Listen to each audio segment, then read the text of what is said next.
24 भारत पर अरबों का आक्रमण। मोहम्मद बिन कासिम के नेतृत्व में अरबों ने भारत पर पहला सफल आक्रमण किया। अरबों ने सिंध पर 712 ईस्वी में विजय पाई थी। अरब आक्रमण के समय सिंध पर दाहिर का शासन था। भारत पर अरब वासियों के आक्रमण का मुख्य उद्देश्य धन दौलत लूटना था तथा इस्लाम धर्म का प्रचार प्रसार करना था। 25 मोहम्मद गजनी। अलप्तगीन नामक एक तुर्क सरदार गजनी साम्राज्य का संस्थापक था। अलप्तगीन का गुलाम तथा दामाद सुबुक्तदीन था। महमूद गजनी सुबुक्तदीन का पुत्र था। अपने पिता के काल में गजनी खुरासान का शासक था। महमूद गजनी 27 वर्ष की अवस्था में 998 ईस्वी में गद्दी पर बैठा। बगदाद का खलीफा अल आदिर बिल्लाह ने महमूद गजनी के पद को मान्यता प्रदान करते हुए उसे यमीन उद दौला तथा यमीन उल मिल्लाह की उपाधि दी। महमूद गजनी ने भारत पर 17 बार आक्रमण किया। महमूद गजनी ने भारत पर पहला आक्रमण 1001 ईस्वी में किया था। यह आक्रमण शाही राजा जयपाल के विरुद्ध था। इसमें जयपाल की पराजय हुई थी। महमूद गजनी का 1008 ईस्वी में नगरकोट के विरुद्ध हमले को मूर्तिवाद के विरुद्ध पहली महत्वपूर्ण जीत बताई जाती है। महमूद गजनी ने थानेसर के चक्र स्वामीन की गांव से निर्मित आदमकद प्रतिमा को गजनी भेजकर रंगभूमि में रखवाया। महमूद गजनी का सबसे चर्चित आक्रमण 1025 ईस्वी में सोमनाथ मंदिर सौराष्ट्र में हुआ, जिसमें सोमनाथ मंदिर को लूटा गया था। पेज 33। सोमनाथ मंदिर की लूट में उसे करीब 20 लाख दिनार की संपत्ति हाथ लगी। सोमनाथ मंदिर लूट कर ले जाने के क्रम में महमूद पर जाटों ने आक्रमण किया था और कुछ संपत्ति लूट ली थी। महमूद गजनी का अंतिम भारतीय आक्रमण 1027 ईस्वी में जाटों के विरुद्ध था। महमूद गजनी की मृत्यु 1030 ईस्वी में हो गई। अल-बरवानी, फिरदौसी, उल्बी तथा फारूकी महमूद गजनी के दरबार में रहते थे। 26 मोहम्मद गौरी। गौर मोहम्मद गजनी के अधीन एक छोटा सा राज्य था। 1173 ईस्वी में शहाबुद्दीन मोहम्मद गौरी गौर का शासक बना। मोहम्मद गौरी ने भारत पर पहला आक्रमण 1175 ईस्वी में मुल्तान के विरुद्ध किया था। मोहम्मद गौरी का दूसरा आक्रमण 1178 में पाटन गुजरात पर हुआ। यहाँ का शासक भीम II ने गौरी को बुरी तरह परास्त किया। तराइन का प्रथम युद्ध 1191 ईस्वी में गौरी एवं पृथ्वीराज चौहान के बीच हुआ, जिसमें पृथ्वीराज चौहान विजयी हुआ। तराइन का द्वितीय युद्ध 1192 ईस्वी में गौरी एवं चौहान के बीच ही हुआ। इसमें गौरी को विजय प्राप्त हुई। चंदावर का युद्ध 1194 ईस्वी में गौरी एवं जयचंद के बीच हुआ। इस युद्ध में भी गौरी को विजय प्राप्त हुई। मोहम्मद गौरी भारत के विजित प्रदेशों पर शासन का भार अपने गुलाम सेनापतियों को सौंपते हुए गजनी लौट गया। मोहम्मद गौरी की हत्या 15 मार्च 1206 ईस्वी को कर दी गई। 27 सल्तनत काल। गुलाम वंश। गुलाम वंश की स्थापना 1206 ईस्वी में कुतुबुद्दीन ऐबक ने किया था और वह गौरी का गुलाम था। कुतुबुद्दीन ऐबक ने अपना राज्याभिषेक 24 जून 1206 ईस्वी को किया था। कुतुबुद्दीन ऐबक ने अपनी राजधानी लाहौर में बनाई थी। कुतुब मीनार की नींव कुतुबुद्दीन ऐबक ने डाली थी। दिल्ली का कुव्वत उल इस्लाम मस्जिद एवं अजमेर का 2.5 दिन का झोपड़ा नामक मस्जिद का निर्माण ऐबक ने करवाया था। कुतुबुद्दीन ऐबक को लाखों का दान देने वाला भी कहा जाता था। प्राचीन नालंदा विश्वविद्यालय को ध्वस्त करने वाला ऐबक का सहायक सेनानायक बख्तियार खिलजी था। ऐबक की मृत्यु 1210 ईस्वी में चौगान खेलते समय घोड़े से गिरकर हो गई। इसे लाहौर में दफनाया गया। ऐबक का उत्तराधिकारी आराम शाह हुआ, जिसने सिर्फ 8 महीनों तक शासन किया। आराम शाह की हत्या करके इल्तुतमिश 1211 ईस्वी में दिल्ली की गद्दी पर बैठा। इल्तुतमिश तुर्किस्तान का इल्बरी तुर्क था, जो ऐबक का गुलाम एवं दामाद था। ऐबक की मृत्यु के समय वो बदायूं का गवर्नर था। इल्तुतमिश लाहौर से राजधानी को स्थानांतरित करके दिल्ली लाया। इल्तुतमिश द्वारा किए गए महत्वपूर्ण कार्य निम्न है। कुतुब मीनार के निर्माण को पूर्ण करवाया। सबसे पहले शुद्ध अरबी सिक्के जारी किए, ब्रैकेट में चांदी का टंका एवं तांबे का जीतल। पेज 34। एकता प्रणाली चलाई। 40 गुलाम सरदारों का संगठन बनाया, जो तुर्कान ए चेहलगानी के नाम से जाना गया। सर्वप्रथम दिल्ली के अमीरों का दमन किया। इल्तुतमिश पहला शासक था जिसने 1229 ईस्वी में बगदाद के खलीफा से सुल्तान पद की वैधानिक स्वीकृति प्राप्त की। पेज 34। इल्तुतमिश की मृत्यु अप्रैल 1236 ईस्वी में हो गई। इल्तुतमिश के बाद उसका पुत्र रुकनुद्दीन फिरोज गद्दी पर बैठा। वो एक अयोग्य शासक था। इसके अल्पकालीन शासन पर उसकी मां शाह तुर्कान छाई रही। शाह तुर्कान के अवांछित प्रभाव से परेशान होकर तुर्की अमीरों ने रुकनुद्दीन को हटाकर रजिया को सिंहासन पर आसीन किया। इस प्रकार रजिया बेगम प्रथम मुस्लिम महिला थी जिसने शासन की बागडोर संभाली। रजिया ने पर्दा प्रथा का त्याग कर तथा पुरुषों की तरह चोगा या काबा एवं कुलाह या टोपी पहनकर राज दरबार में खुले मुंह से जाने लगी। रजिया ने मलिक जमालुद्दीन याकूत को अमीर अखूर घोड़े का सरदार नियुक्त किया। गैर तुर्कों को सामंत बनाने के रजिया के प्रयासों से तुर्की अमीर विरुद्ध हो गए और उसे बंदी बनाकर दिल्ली की गद्दी पर मोइजुद्दीन बहराम शाह को बैठा दिया। रजिया की शादी अल्तुनिया के साथ हुई। इससे शादी करने के बाद रजिया ने पुनः गद्दी प्राप्त करने का प्रयास किया लेकिन असफल रही। रजिया की हत्या 13 अक्टूबर 1240 ईस्वी को डाकुओं के द्वारा कैथल के पास कर दी गई। बहराम शाह को बंदी बनाकर उसकी हत्या मई 1242 में कर दी गई। बहराम शाह के बाद दिल्ली का सुल्तान अलाउद्दीन मसूद शाह 1242 ईस्वी में बना। बलबन ने षड्यंत्र के द्वारा 1246 ईस्वी में अलाउद्दीन मसूद शाह को सुल्तान के पद से हटाकर नसीरुद्दीन महमूद को सुल्तान बना दिया। नसीरुद्दीन महमूद ऐसा सुल्तान था जो टोपी सीकर अपना जीवन निर्वाह करता था। बलबन ने अपनी पुत्री का विवाह नसीरुद्दीन महमूद के साथ किया था। बलबन का वास्तविक नाम बहाउद्दीन था। वो इल्तुतमिश का गुलाम था। तुर्कान चिहलगानी का विनाश बलबन ने किया था। बलबन 1266 ईस्वी में गियासुद्दीन बलबन के नाम से दिल्ली की गद्दी पर बैठा। यह मंगोली के आक्रमण से दिल्ली की रक्षा करने में सफल रहा। राज दरबार में सिजदा एवं पैबोस प्रथा की शुरुआत बलबन ने की थी। बलबन ने फारसी रीति रिवाज पर आधारित नवरोज उत्सव को प्रारंभ किया। अपने विरोधियों के प्रति बलबन ने कठोर लौह एवं रक्त की नीति का पालन किया। नसीरुद्दीन महमूद ने बलबन को उलूग खां की उपाधि प्रदान की। बलबन के दरबार में फारसी के प्रसिद्ध कवि अमीर खुसरो एवं अमीर हसन रहते थे। गुलाम वंश का अंतिम शासक शमुद्दीन कैमुर्स था। पेज 35। खिलजी वंश 1290 से 1320 ईस्वी। गुलाम वंश के शासन को समाप्त कर 13 जून 1290 ईस्वी को जलालुद्दीन फिरोज खिलजी ने खिलजी वंश की स्थापना की। उसने किलोखरी को अपनी राजधानी बनाया। जलालुद्दीन की हत्या 1296 ईस्वी में उसका भतीजा एवं दामाद अलाउद्दीन खिलजी ने काड़ा मानिकपुर इलाहाबाद में कर दी। 22 अक्टूबर 1296 ईस्वी में अलाउद्दीन दिल्ली का सुल्तान बना। अलाउद्दीन के बचपन का नाम अली तथा गुरशास्प था। अलाउद्दीन खिलजी ने सेना को नकद वेतन देने एवं स्थायी सेना की नींव रखी। घोड़ा दागने एवं सैनिकों का हुलिया लिखने की प्रथा की शुरुआत अलाउद्दीन खिलजी ने की। अलाउद्दीन ने भू राजस्व की दर को बढ़ाकर उपज का 1/2 भाग कर दिया। इसने खम्स लूट के धन में सुल्तान का हिस्सा 1/4 भाग के स्थान पर 3/4 भाग कर दिया। इसने व्यापारी में बेईमानी रोकने के लिए कम तोलने वाले व्यक्ति के शरीर से मांस काट लेने का आदेश दिया। दक्षिण भारत की विजय के लिए अलाउद्दीन ने मलिक काफूर को भेजा। जमायत खान मस्जिद, अलाई दरवाजा, सीरी का किला तथा 1000 खंबा महल का निर्माण अलाउद्दीन खिलजी ने करवाया था। दैवी अधिकार के सिद्धांत को अलाउद्दीन ने चलाया था। सिकंदर सानी की उपाधि से स्वयं को अलाउद्दीन खिलजी ने विभूषित किया। अलाउद्दीन ने अपने शासनकाल में मूल्य नियंत्रण प्रणाली को दृढ़ता से लागू किया। अमीर खुसरो अलाउद्दीन के दरबारी कवि थे। उन्हें सितार एवं तबले का आविष्कार का श्रेय दिया जाता है। अमीर खुसरो का जन्म इटावा में हुआ था। इसे तृतीय हिंद, भारत का तोता के नाम से भी जाना जाता है। बाजार नियंत्रण करने के लिए अलाउद्दीन खिलजी द्वारा बनाए जाने वाले नवीन पद थे। 1. दीवाने रियासत, यह व्यापारियों पर नियंत्रण रखता था। यह बाजार नियंत्रण की पूरी व्यवस्था का संचालन करता था। 2. शाहने मंडी, प्रत्येक बाजार में बाजार का अधीक्षक। 3. बरीद, बाजार के अंदर घूमकर बाजार का निरीक्षण करता था। 4. मुनहियान व गुप्तचर, गुप्त सूचना प्राप्त करता था। इन अधिकारियों का क्रम इस प्रकार था: दीवान रियासत, शहनाई मंडी, बरीद, मुनिहान। अलाउद्दीन ने मलिक याकूब को दीवान रियासत नियुक्त किया था।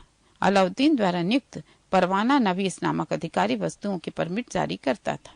शहनाई मंडी, यहाँ खाद्यान्नों को बिक्री हेतु लाया जाता था।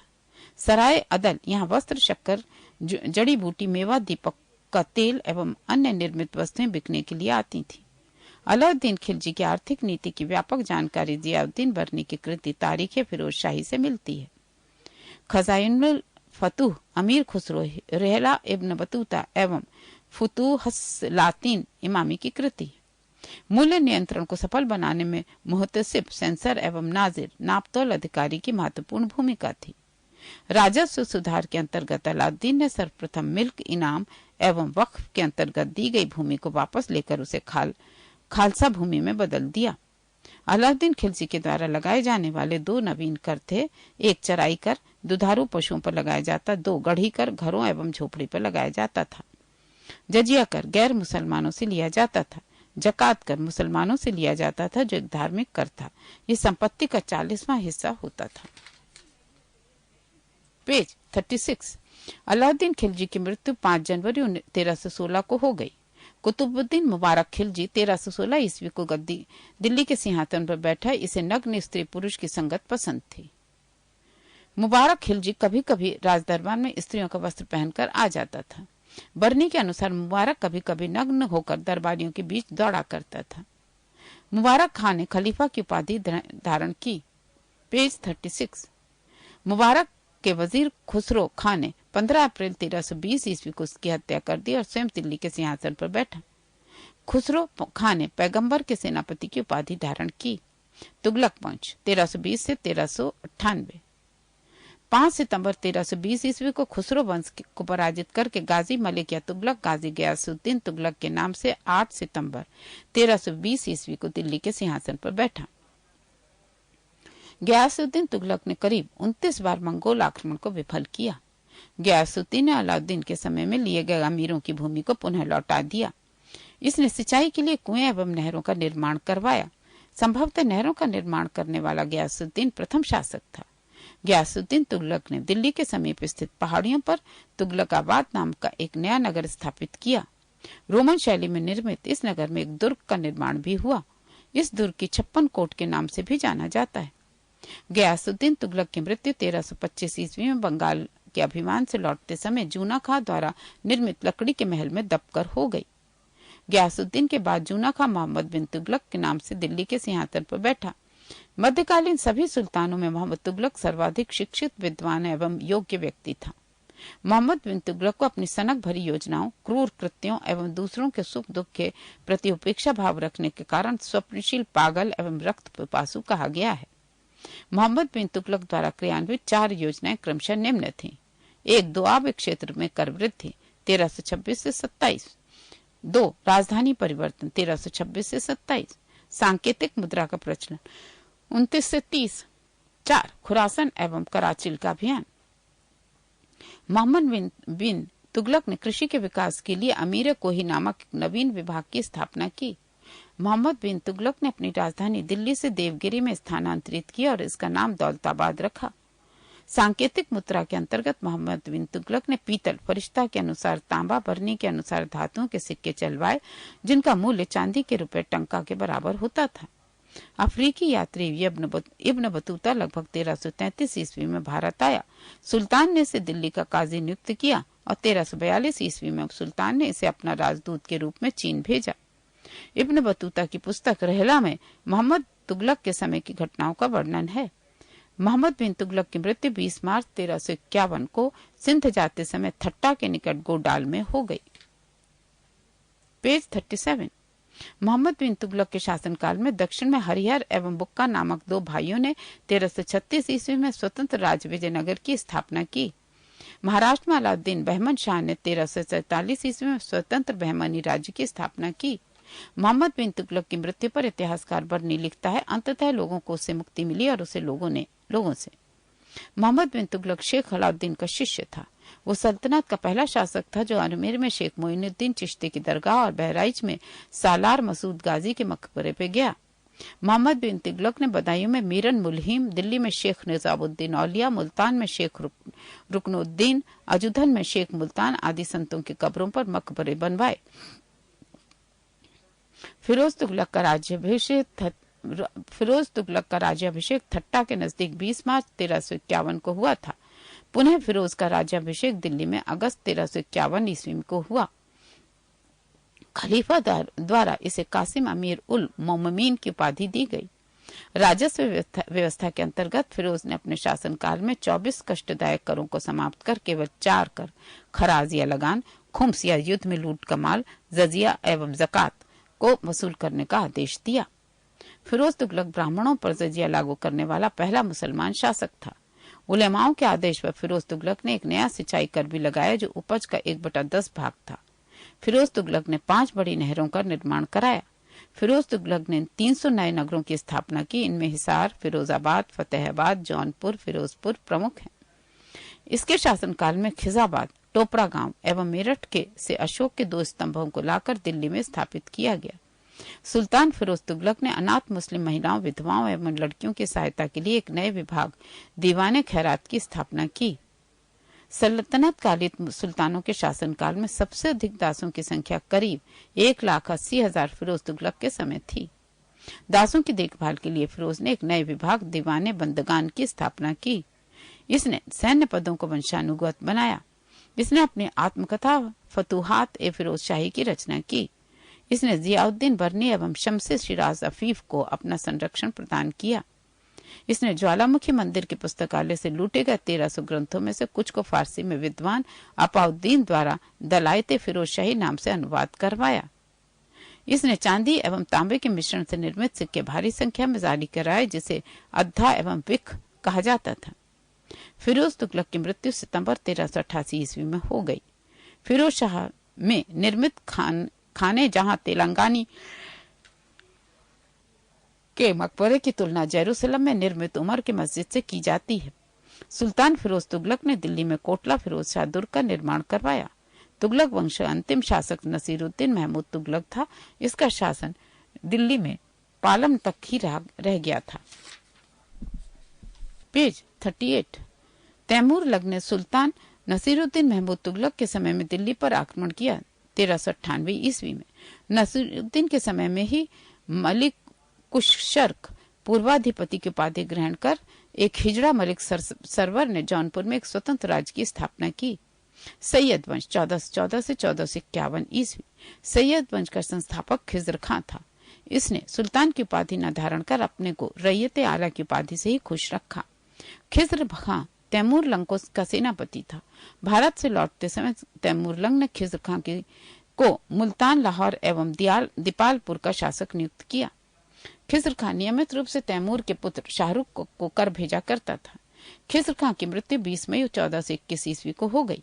खिज्र खां के पुत्र मुबारक खान ने शाह की उपाधि धारण की थी। यहिया बिन अहमद सरहिंदी को मुबारक शाह का संरक्षण प्राप्त था। इसकी पुस्तक तारीख मुबारक शाही में सैयद वंश के विषय में जानकारी मिलती है। यमुना के किनारे मुबारकाबाद की स्थापना मुबारक शाह ने की थी। सैयद वंश का अंतिम सुल्तान अलाउद्दीन आलम शाह था। सैयद वंश का शासन करीब 37 वर्ष तक रहा। लोदी वंश 1451 से 1526 ईस्वी। लोदी वंश का संस्थापक बहलोल लोदी था। 19 अप्रैल 1451 ईस्वी को बहलोल शाहगाजी की उपाधि से दिल्ली के सिंहासन पर बैठा। दिल्ली पर प्रथम अफगान राजा की स्थापना का श्रेय बहलोल लोदी को दिया जाता है। बहलोल लोदी ने बहलोल सिक्के का प्रचलन करवाया। वो अपने सरदारों को मकसदे अली कहकर पुकारता था। वो अपने सरदारों को खड़े रहने पर स्वयं भी खड़ा रहता था। बहलोल लोदी का पुत्र निजाम खां 17 जुलाई 1489 ईस्वी में सुल्तान सिकंदर शाह की उपाधि से दिल्ली के सिंहासन पर बैठा। 1504 ईस्वी में सिकंदर लोदी ने आगरा शहर की स्थापना की। भूमि के लिए मापन के प्रामाणिक पैमाने गजे सिकंदरी का प्रचलन सिकंदर लोदी ने किया। गुलरुखी शीर्षक से फारसी कविताएं लिखने वाला सुल्तान सिकंदर लोदी था। सिकंदर लोदी ने आगरा को अपनी नई राजधानी बनाया। इसके आदेश पर संस्कृत के एक आयुर्वेद ग्रंथ का फारसी में फरहंगे सिकंदरी के नाम से अनुवाद हुआ। इसने नगरकोट के ज्वालामुखी मंदिर की मूर्ति को तोड़कर उसके टुकड़ों को कसाईयों को मांस तोलने के लिए दे दिया था।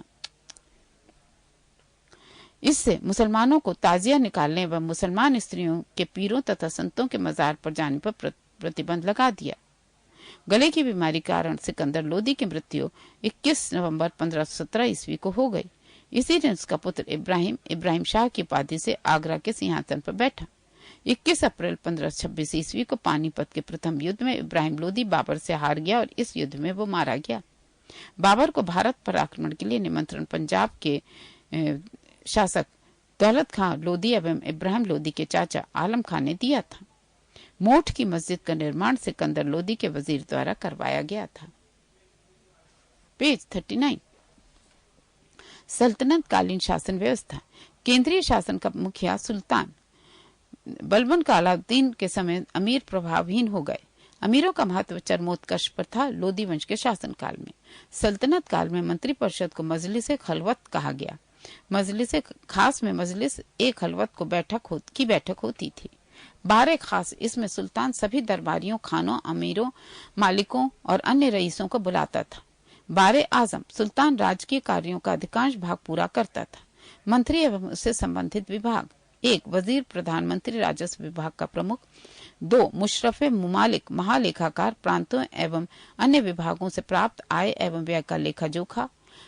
3. मजमू आदर उधार दिए गए धन का हिसाब रखना।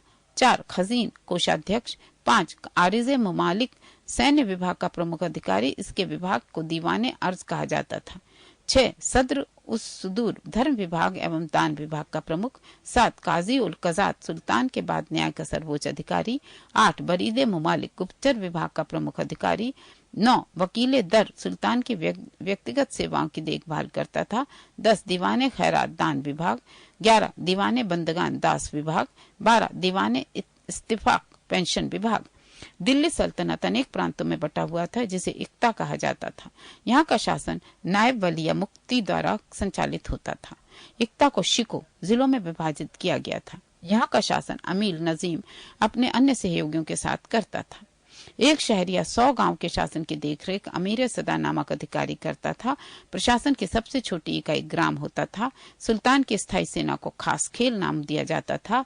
मंगोल सेना के वर्गीकरण की दशमलव प्रणाली को सल्तनत कालीन सैन्य व्यवस्था का आधार बनाया गया था। सल्तनत काल में बारूद की सहायता से गोला फेंकने वाली मशीन को मंगलिक तथा अर्रात कहा जाता था। अलाउद्दीन खिलजी ने इक्ता प्रथा को समाप्त किया था। इक्ता प्रथा की दोबारा शुरुआत फिरोज तुगलक ने की थी। पेज 40। सल्तनत काल में असली अच्छी नस्ल के घोड़े तुर्की, अरब एवं रूस से मंगाए जाते थे। हाथी मुख्यतः बंगाल से मंगाए जाते थे। सल्तनत कालीन कानून शरीयत, कुरान एवं हदीस पर आधारित था। मुस्लिम कानून के 4 महत्वपूर्ण स्रोत थे: कुरान, हदीस, इज्मा एवं कयास। सुल्तान सप्ताह में 2 बार दरबार में न्याय करने के लिए उपस्थित होता था। सल्तनत काल में लगान निर्धारित करने की मिश्रित प्रणाली को मुक्ताई कहा गया है। भूमि की नापजोख करने के बाद क्षेत्रफल के आधार पर लगान का निर्धारण मसाहत कहलाता था। इसकी शुरुआत अलाउद्दीन ने की। पूर्णतः केंद्र के नियंत्रण में रहने वाली भूमि खालसा भूमि कहलाती थी। अलाउद्दीन ने दान दी गई अधिकांश भूमि को छीनकर खालसा भूमि में परिवर्तित कर दिया। देवल सल्तनत काल में अंतर्राष्ट्रीय बंदरगाह के रूप में प्रसिद्ध था। इसमें बॉक्स में है 10 अश्वारोही 1 सरे खेल, 10 सरे खेल 1 सिपह सालार, 10 सिपह सालार 1 अमीर, 10 अमीर 1 मलिक, 10 मलिक 1 खान। अब दूसरे बॉक्स में है स्थान प्रसिद्धि के कारण: सरस्वती अच्छी किस्म के चावल के लिए, अनिवाड़ा व्यापारियों का तीर्थ स्थल के रूप में, सतगांव रेशमी रजाइयों के लिए, आगरा नील उत्पादन के लिए, बनारस सोने चांदी एवं जड़ी काम के लिए। 28 विजयनगर साम्राज्य। विजयनगर साम्राज्य की स्थापना 1336 ईस्वी में हरिहर एवं बुक्का नामक 2 भाइयों ने की थी। विजयनगर का शाब्दिक अर्थ है जीत का शहर। हरिहर एवं बुक्का ने विजयनगर की स्थापना विद्यारण्य संत से आशीर्वाद प्राप्त करके की थी। हरिहर एवं बुक्का ने अपने पिता संगम के नाम पर संगम राजवंश की स्थापना की। विजयनगर साम्राज्य की राजधानी हम्पी थी। विजयनगर साम्राज्य के खंडर तुंगभद्रा नदी पर स्थित है। इसकी राजभाषा तेलुगु थी। हरिहर एवं बुक्का पहले काकतीय शासक प्रताप रुद्रदेव के सेवक थे। विजयनगर साम्राज्य पर क्रमशः निम्न वंशों ने शासन किया: संगम, सलुब, तुलुब एवं अराविडु वंश। बुक्का 1 ने वेदमार्ग प्रतिष्ठापक की उपाधि धारण की। हरिहर 2 ने संगम शासकों में सबसे पहले महाराजा रिद्धिराज की उपाधि धारण की थी।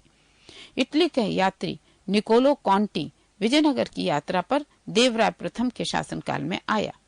संगम वंश का सबसे प्रतापी राजा देवराय द्वितीय था। इसे इमाडी देवराय भी कहा जाता था। फारसी राजदूत अब्दुल रजाक देवराय II के शासनकाल में विजयनगर आया था। प्रसिद्ध तेलुगु कवि श्रीनाथ कुछ दिनों तक देवराय II के दरबार में रहे। फरिश्ता के अनुसार देवराय II ने अपनी सेना में 2000 मुसलमानों को भर्ती किया था एवं उन्हें जागीरें दी थी। एक अभिलेख में देवराय II को जगबेटर, हाथियों का शिकारी कहा गया है। देवराय II ने संस्कृत ग्रंथ महानाटक सुधानिधि एवं ब्रह्मसूत्र पर भाष्य लिखा।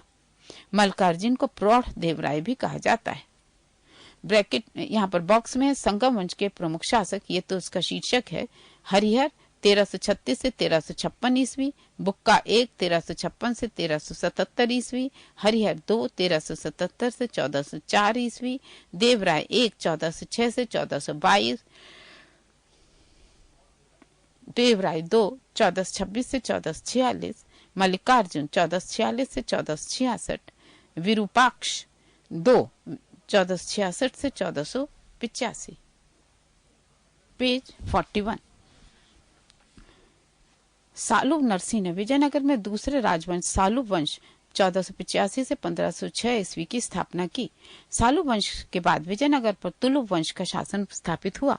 तुलुब वंश 1505 से 1565 ईस्वी की स्थापना वीर नरसिंह ने की थी। तुलुब वंश का महान शासक कृष्णदेवराय था। वह 8 अगस्त 1509 ईस्वी को शासक बना। सालुब तिम्मा कृष्णदेवराय का योग्य मंत्री एवं सेनापति था।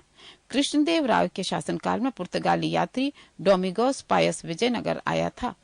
बाबर ने अपनी आत्मकथा बाबरनामा में कृष्णदेवराय की भारत के सर्वाधिक शक्तिशाली शासक बताया। कृष्णदेवराय के दरबार में तेलुगु साहित्य के 8 सर्वश्रेष्ठ कवि रहते थे, जिन्हें अष्ट दिग्गज कहा जाता था। कृष्णदेवराय ने तेलुगु में अमुक्त माल्याद एवं संस्कृत में जामवती कल्याणम की रचना की। पांडुरंग महात्म की रचना तेनालीराम रामकृष्ण ने की थी। कृष्णदेवराय के शासनकाल को तेलुगु साहित्य का क्लासिक युग कहा गया है। नागलपुर नामक नए नगर, हजारा एवं विठल स्वामी मंदिर का निर्माण कृष्णदेवराय ने करवाया था। कृष्णदेवराय ने आंध्र भोज, अभिनव भोज, आंध्र प्रतामा आदि उपाधि ग्रहण की थी। कृष्णदेवराय की मृत्यु 1529 ईस्वी में हो गई। तुलुब वंश का अंतिम शासक सदाशिव था। राक्षसी तंगड़ी तथा तालीकोटा या बन्नी हट्टी का युद्ध 25 जनवरी 1565 ईस्वी में हुआ। इसी युद्ध के कारण विजयनगर का पतन हुआ। विजयनगर के विरुद्ध बने दक्षिणी राज्य के संघ में शामिल था बीजापुर, अहमदनगर, गोलकुंडा एवं बीदर। इस संयुक्त मोर्चे का नेतृत्व अली आदिल शाह कर रहा था। तालीकोटा के युद्ध में विजयनगर का नेतृत्व राम राय कर रहा था। तालीकोटा युद्ध के बाद सदाशिव ने तिरुमल के सहयोग से पेनुकोंडा को राजधानी बनाकर शासन करना आरंभ किया। विजयनगर के चौथे राजवंश अराविडु वंश 1570 से 1650 ईस्वी की स्थापना तिरुमल ने सदाशिव को अपदस्थ कर पेनुकोंडा में किया। अराविडु वंश का अंतिम शासक रंगतीन था। अराविडु शासक वेंकट II के शासनकाल में वोडेयार ने 1612 ईस्वी में मैसूर राज्य की स्थापना की थी।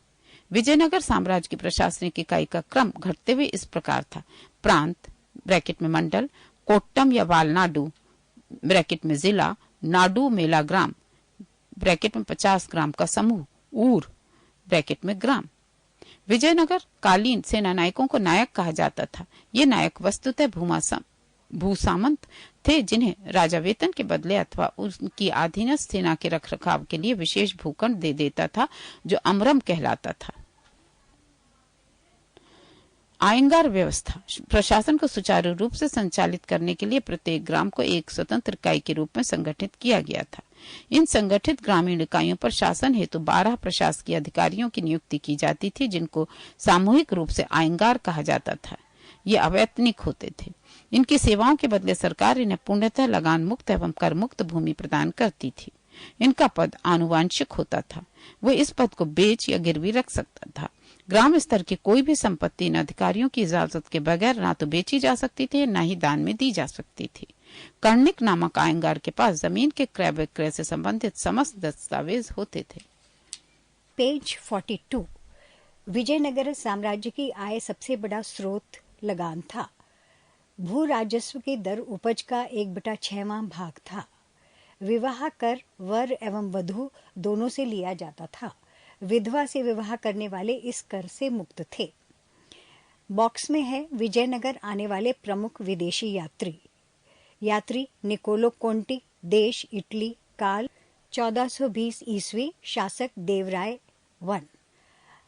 यात्री अब्दुल रज्जाक, देश फारस, काल 1442 ईस्वी, शासक देवराय 2। यात्री नूनिज, देश पुर्तगाल, काल 1450 ईस्वी, शासक मल्लिकार्जुन। यात्री डोमिंग पायस, देश पुर्तगाल, काल 1515 ईस्वी, शासक कृष्णदेव राय।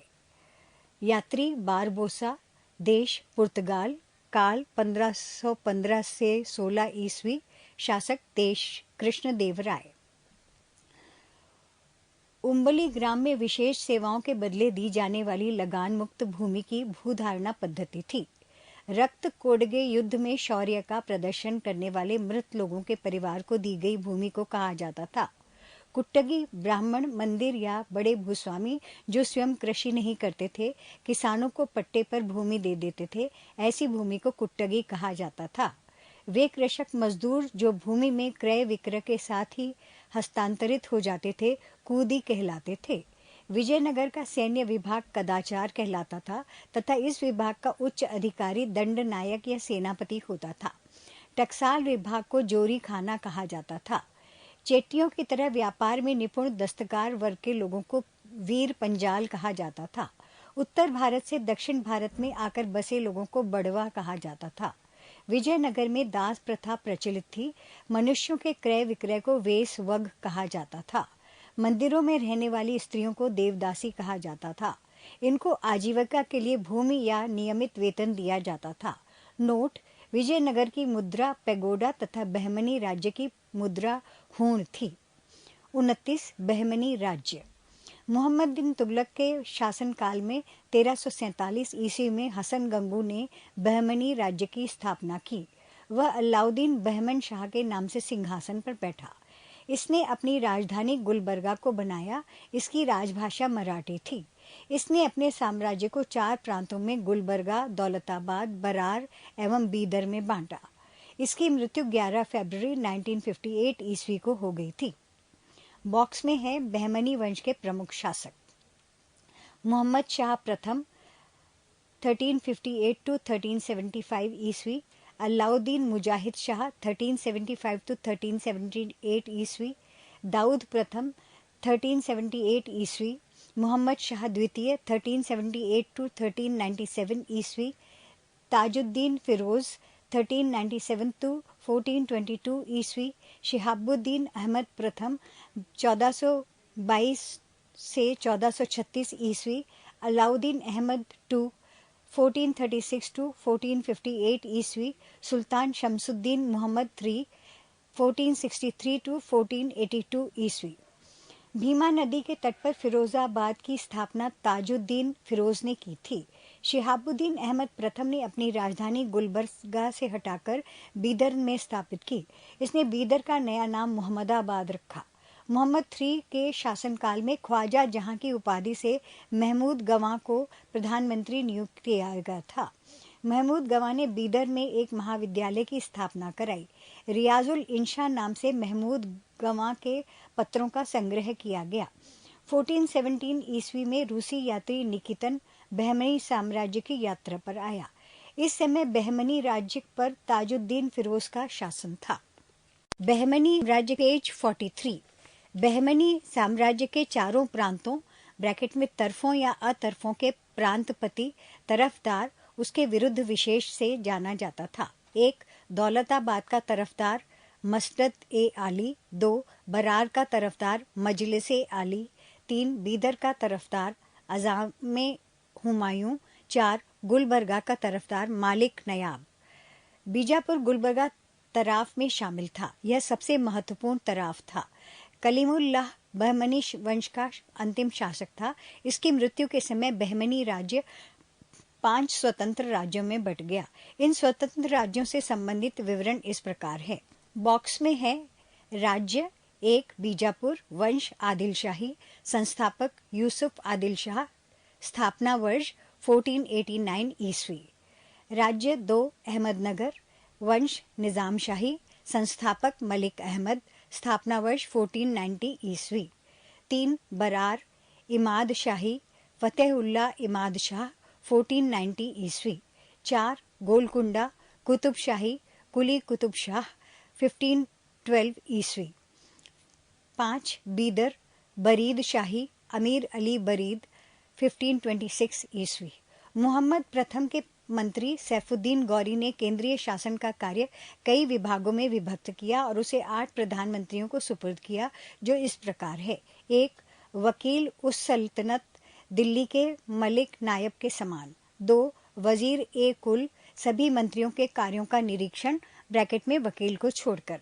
3 अमीर ए जुमला, अर्थ विभाग का अध्यक्ष। 4 वजीर ए अशरफ, विदेश नीति एवं दरबार संबंधी कार्यों का निष्पादन।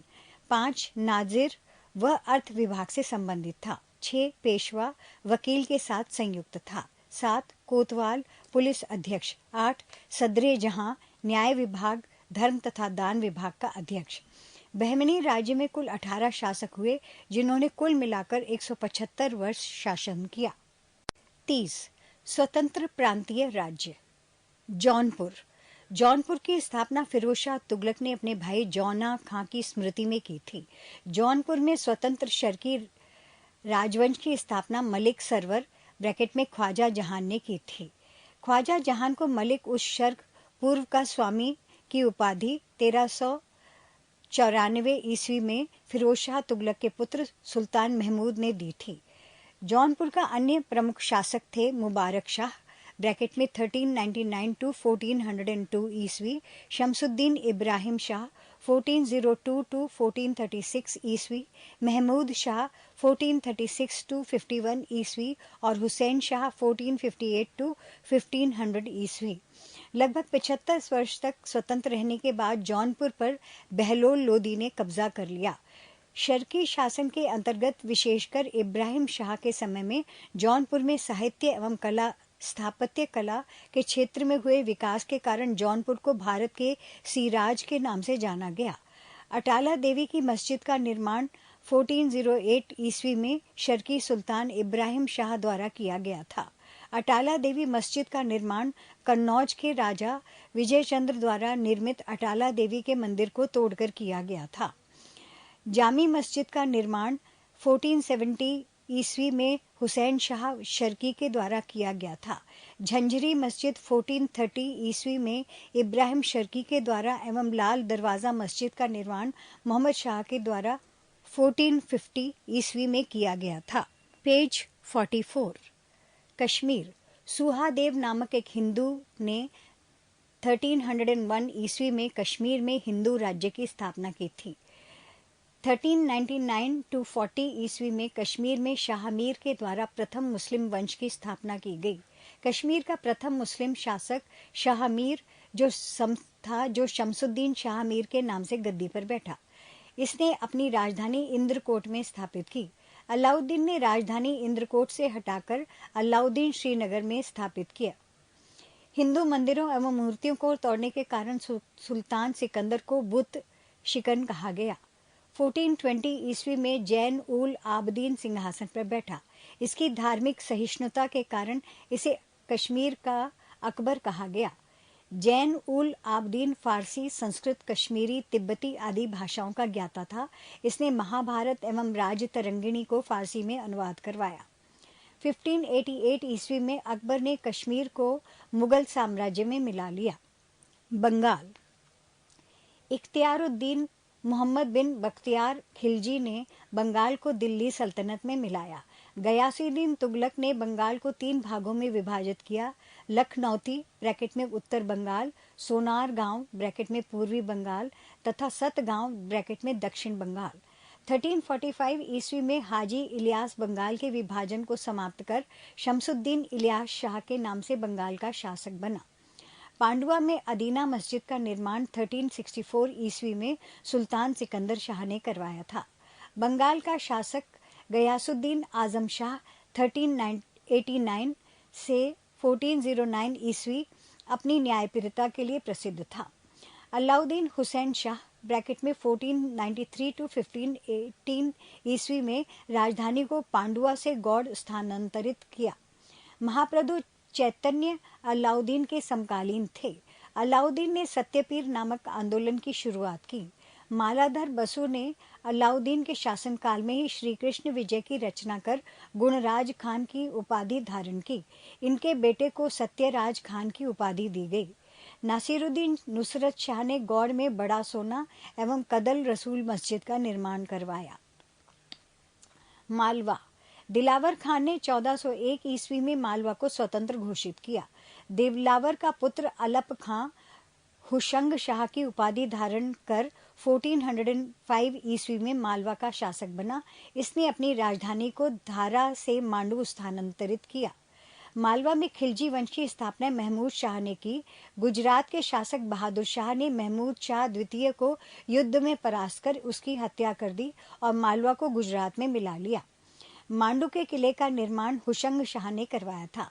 इस किले में सर्वाधिक महत्वपूर्ण है दिल्ली दरवाजा। बाज बहादुर एवं रूपमती का महल का निर्माण सुल्तान नसीरुद्दीन शाह द्वारा करवाया गया था। हिंडोला भवन या दरबार हॉल का निर्माण हुशंग शाह के द्वारा करवाया गया था। जहाज महल का निर्माण गयासुद्दीन खिलजी ने मांडू में करवाया था। कुश्क महल को महमूद खिलजी ने फतेहाबाद नामक स्थान पर बनवाया था। पेज 45। गुजरात, गुजरात के शासक राजा कर्ण को पराजित कर अलाउद्दीन ने 1297 ईस्वी में इसे दिल्ली सल्तनत में मिला लिया था।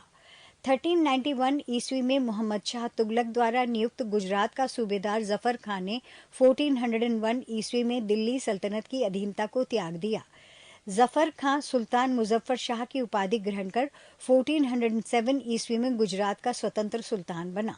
गुजरात के प्रमुख शासक थे अहमद शाह ब्रैकेट में 1411 टू 52, महमूद शाह बेगड़ा ब्रैकेट में 1458 टू 1511 ईस्वी और बहादुर शाह 1526 टू 1537 ईस्वी।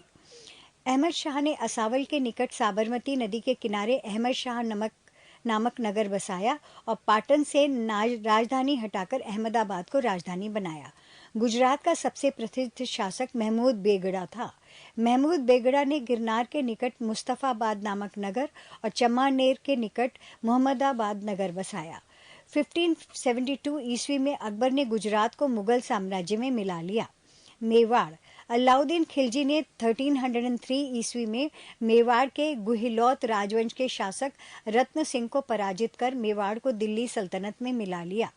गुहिलौत वंश की एक शाखा सिसोदिया वंश के हमीर देव ने मोहम्मद तुगलक को हराकर पूरे मेवाड़ को स्वतंत्र करा लिया।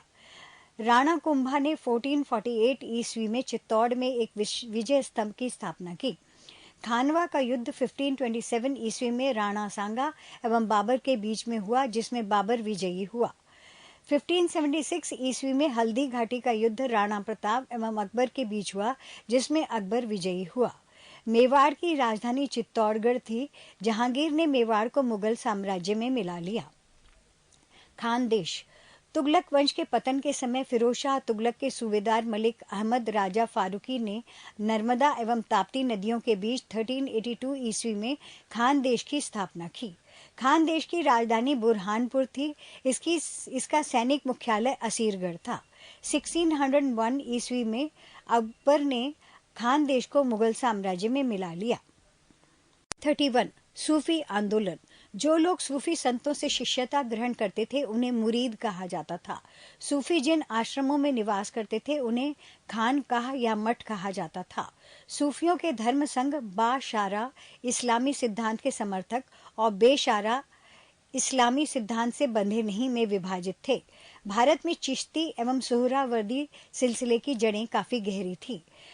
1192 ईस्वी में मोहम्मद गौरी के साथ ख्वाजा मुइनुद्दीन चिश्ती भारत आए। इन्होंने यहाँ चिश्ती परंपरा की शुरुआत की। चिश्ती परंपरा का मुख्य केंद्र अजमेर था। चिश्ती परंपरा के कुछ अन्य महत्वपूर्ण संत थे निजामुद्दीन औलिया, बाबा फरीद, बख्तियार काकी एवं शेख बुरहानुद्दीन गरीब। बाबा फरीद बख्तियार काकी के शिष्य थे। बाबा फरीद की रचनाएं गुरु ग्रंथ साहब में शामिल हैं। पेज 46। बाबा फरीद के दो महत्वपूर्ण शिष्य थे, हजरत निजामुद्दीन औलिया एवं हजरत अलाउद्दीन साबिर। हजरत निजामुद्दीन औलिया ने अपने जीवन काल में दिल्ली के 7 सुल्तानों का शासन देखा था। निजामुद्दीन औलिया के प्रमुख शिष्य थे शेख सलीम चिश्ती, अमीर खुसरो, अमीर हसन देहलवी। शेख बुरहानुद्दीन गरीब ने 1340 ईस्वी में दक्षिण भारत के क्षेत्रों में चिश्ती संप्रदाय की शुरुआत की और दौलताबाद को मुख्य केंद्र बनाया। सूफियों के सुहरावर्दी धर्म संघ या सिलसिला की स्थापना शेख शिहाबुद्दीन उमर सुहरावर्दी ने की, किंतु 1262 ईस्वी में इसके सुदृढ़ संचालन का श्रेय शेख बदरुद्दीन जकारिया को है। इन्होंने सिंध एवं मुल्तान को मुख्य केंद्र बनाया। सुहरावर्दी धर्म संघ के अन्य मुख्य प्रमुख संत थे जलालुद्दीन तबरीजी, सैयद सुर्खजोश, बुरहान आदि। सुहरावर्दी सिलसिला ने राज्य के संरक्षण को स्वीकार किया था। शेख अब्दुल्ला सत्तारी ने सत्तारी सिलसिले की स्थापना की थी। इसका मुख्य केंद्र बिहार था। कादरी धर्म संघ या सिलसिला की स्थापना सैयद अबुल कादिर अल जिलानी ने की थी। भारत में इस सिलसिला के प्रवर्तक मोहम्मद गौस थे। इस सिलसिले के अनुयायी गाने बजाने के विरोधी थे। राजकुमार दारा शाहजहां का ज्येष्ठ पुत्र कादेरी सिलसिला के मुल्ला शाह का शिष्य था। नक्शबंदी धर्म संघ या सिलसिला की स्थापना ख्वाजा उबैदुल्ला ने की थी। भारत में इस सिलसिला का प्रचार ख्वाजा बाकी बिल्लाह के शिष्य अकबर के समकालीन शेख अहमद सरहिंदी ने किया था। फिरदौसी सुहरावर्दी सिलसिला की ही एक शाखा थी जिसका कार्य क्षेत्र बिहार था। इस सिलसिले को शेख शरीफुद्दीन याहया ने लोकप्रिय बनाया। याहया ख्वाजा निजामुद्दीन के शिष्य थे। 32 भक्ति आंदोलन। 6ठी शताब्दी ईस्वी में भक्ति आंदोलन का शुरुआत तमिल क्षेत्र में से हुई जो कर्नाटक और महाराष्ट्र में फैल गई। भक्ति आंदोलन का विकास 12 अलवार वैष्णव संतों और 63 नयनार शैव संतों ने किया।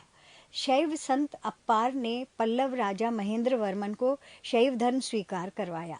भक्ति कवि संतों को संत कहा जाता था और उनके 2 समूह थे। प्रथम समूह वैष्णव संत थे जो महाराष्ट्र में लोकप्रिय हुए। वे भगवान विठोवा के भक्त थे। विठोवा पंथ के संत और उनके अनुयायी बरकरी या तीर्थयात्री पंथ कहलाते थे क्योंकि हर वर्ष पंढरपुर की तीर्थयात्रा पर जाते थे। दूसरा समूह पंजाब एवं राजस्थान के हिंदी भाषी क्षेत्रों में सक्रिय था और इसकी निर्गुण भक्ति हर विशेषता से परे भगवान की भक्ति में आस्था थी। भक्ति आंदोलन को दक्षिण भारत ने उत्तर भारत में 12वीं शताब्दी के प्रारंभ में रामानंद के द्वारा लाया गया। बंगाल में कृष्ण भक्त की पारंपरिक प्रतिपादकों में विद्यापति ठाकुर और चंडीदास थे। रामानंद की शिक्षा से 2 संप्रदायों का प्रादुर्भाव हुआ, सगुण जो पुनर्जन्म में विश्वास रखता है और निर्गुण जो भगवान के निराकार रूप को पूजता है। सगुण संप्रदाय के सबसे प्रसिद्ध व्याख्याताओं में थे तुलसीदास और नाभादास जैसे राम भक्त और निम्बार्क, वल्लभाचार्य, चैतन्य, सूरदास और मीराबाई जैसे कृष्ण भक्त। निर्गुण संप्रदाय के सबसे प्रसिद्ध प्रतिनिधि थे कबीर, जिन्हें भावी उत्तर भारतीय पंथों का आध्यात्मिक गुरु बनाया गया है। पेज 47।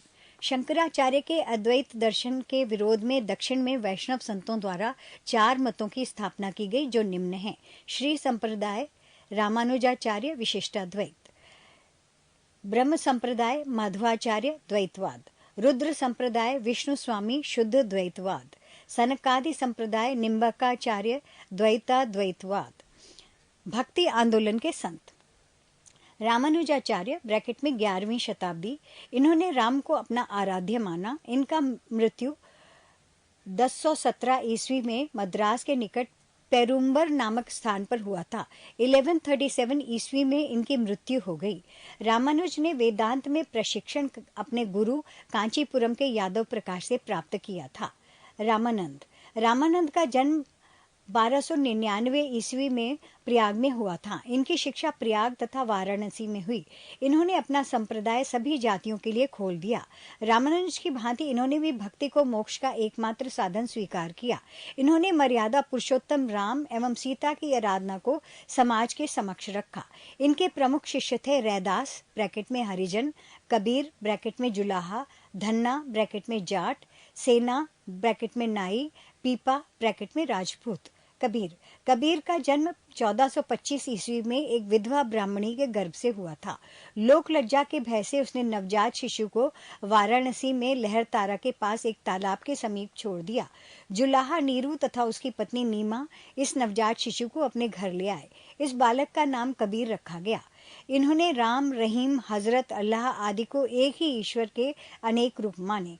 इन्होंने जाति प्रथा, धार्मिक कर्मकांड, बाह्य आडंबर, मूर्ति पूजा, जप तप, अवतारवाद आदि का घोर विरोध करते हुए एकेश्वरवाद में आस्था व्यक्त की एवं निराकार ब्रह्म की उपासना को महत्व दिया। निर्गुण भक्ति धारा से जुड़े कबीर ऐसे प्रथम भक्त थे जिन्होंने संत होने के बाद भी पूर्णतः ग्रस्त जीवन का निर्वाह किया। इनके अनुयायी कबीर पंथी कहलाए। कबीर के उपदेश शब्द सिखों के आदि ग्रंथ में संग्रहित हैं। गुरु नानक का जन्म 1469 ईस्वी में अविभाजित पंजाब के तलवंडी नामक स्थान पर हुआ था, जो अब ननकाना साहिब के नाम से विख्यात है। उनकी माता का नाम तृप्ता देवी और पिता का नाम कालू राम था। बटाला के मूलराज खत्री की बेटी सुलक्षणी से उनका विवाह हुआ। उन्होंने देश का 5 बार चक्कर लगाया, जिसे उदासीस कहा जाता है।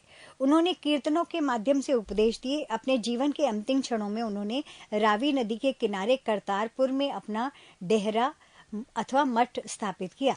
अपने जीवन काल में ही उन्होंने आध्यात्मिक आधार पर अपने पुत्रों की जगह अपने शिष्य भाई लहना ब्रैकेट में अंगद की अपना उत्तराधिकारी नियुक्त किया। इनकी मृत्यु 1539 ईस्वी में करतारपुर में हुई। नानक ने सिख धर्म की स्थापना की। नानक सूफी संत बाबा फरीद से प्रभावित थे। चैतन्य का जन्म 1486 ईस्वी में नदिया, बंगाल के मायापुर गांव में हुआ था। इनके पिता का नाम जगन्नाथ मिश्र एवं माता का नाम शची देवी था। पाठशाला में चैतन्य को निमाई पंडित कहा जाता था। इन्होंने गोसाई संघ की स्थापना की और साथ ही संकीर्तन प्रथा को जन्म दिया। इनके दार्शनिक सिद्धांत को अचिंत्य भेद भाव के नाम से जाना जाता है। सन्यासी बनने के बाद बंगाल छोड़कर पुरी उड़ीसा चले गए, जहां उन्होंने 2 दशक तक भगवान जगन्नाथ की उपासना की। श्रीमद वल्लभाचार्य का जन्म 1479 ईस्वी में चंपारण्य वाराणसी में हुआ था। इनके पिता का नाम लक्ष्मण भट्ट तथा माता का नाम यल्लम गुरु था। इनका विवाह महालक्ष्मी के साथ हुआ। इनके 2 पुत्र थे, गोपीनाथ जन्म 1511 ईस्वी तथा विठलनाथ जन्म 1516 ईस्वी थे। इन्होंने गंगा जमुना संगम के समीप अरेल नामक स्थान पर अपना निवास स्थान बनाया। पेज 48। वल्लभाचार्य ने भक्ति साधन पर विशेष जोर दिया। इन्होंने भक्ति को मोक्ष का साधन बनाया। इनके भक्ति मार्ग को पुष्टि मार्ग कहते हैं।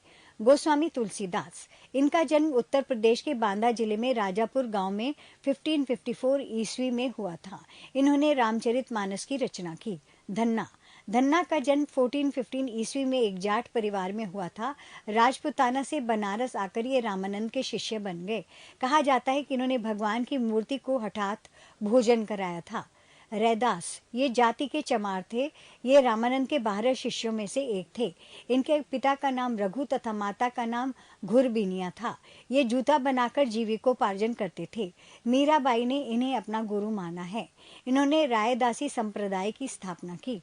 दादू दयाल, ये कबीर के अनुयायी थे। इनका जन्म 1554 ईस्वी में अहमदाबाद में हुआ था। इनका संबंध धुनिया जाति से था। सांभर में आकर इन्होंने ब्रह्म संप्रदाय की स्थापना की। अकबर ने धार्मिक चर्चा के लिए इन्हें एक बार फतेहपुर सीकरी बुलाया था। इन्होंने निपख नामक आंदोलन की शुरुआत की। 33 मुगल साम्राज्य। मुगल वंश का संस्थापक बाबर था। बाबर एवं उत्तरवर्ती मुगल शासक तुर्क एवं सुन्नी मुसलमान थे। बाबर में मुगल वंश की स्थापना के साथ ही पादशाही की स्थापना की, जिसके तहत शासक को बादशाह कहा जाता था। बाबर 1526 to 1530 ईस्वी। बाबर का जन्म 24 फरवरी 1483 ईस्वी में हुआ था। बाबर के पिता उमर शेख मिर्जा फरगाना नामक छोटे राज्य के शासक थे। बाबर फरगाना की गद्दी पर 8 जून 1494 ईस्वी में बैठा।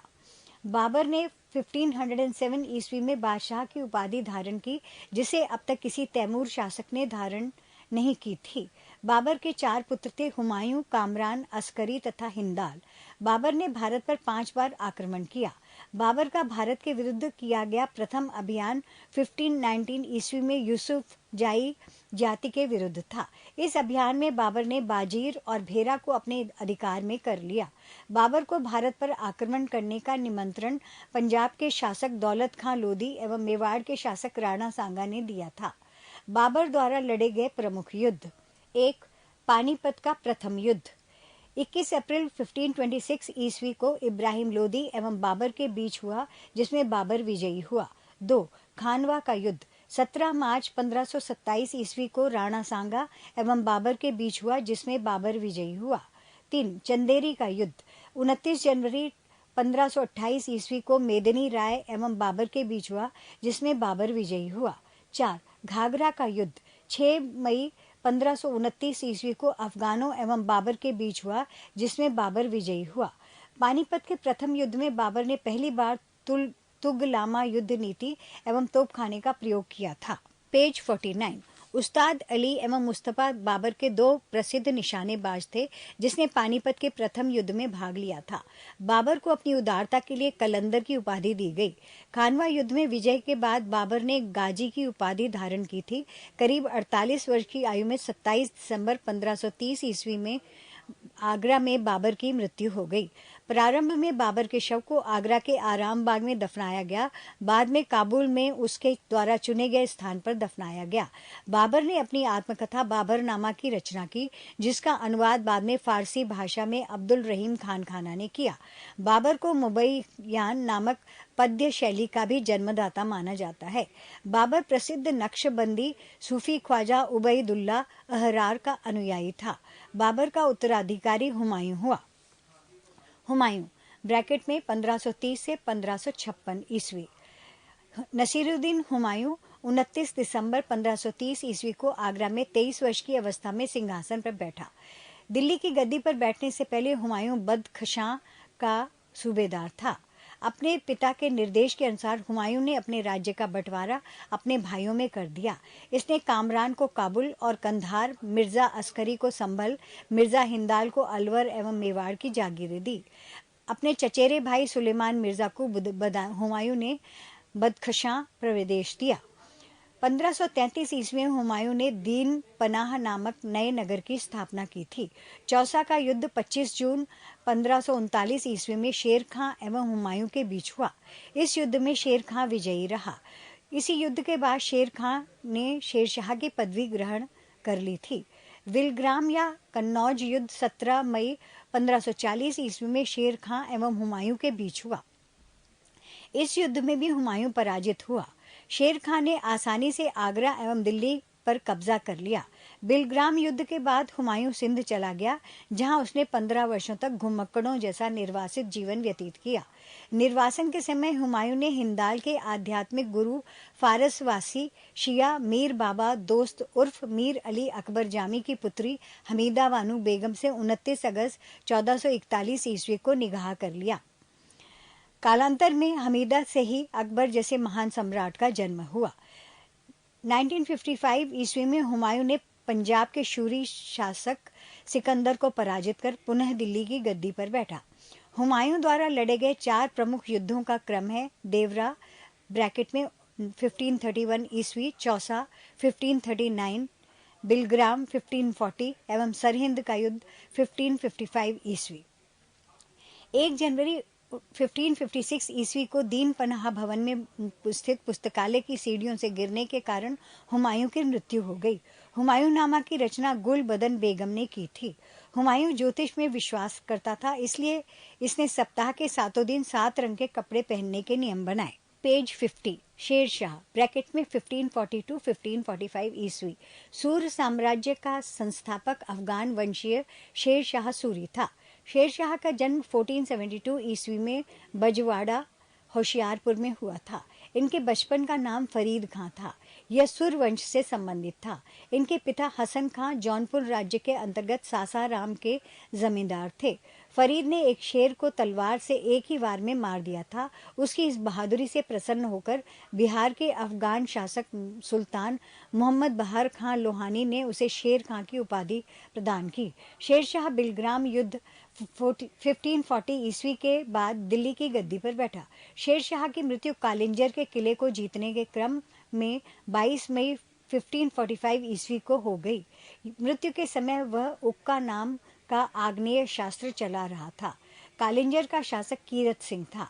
शेरशाह का मकबरा सासाराम में झील के बीच ऊंचे टीले पर निर्मित किया गया है।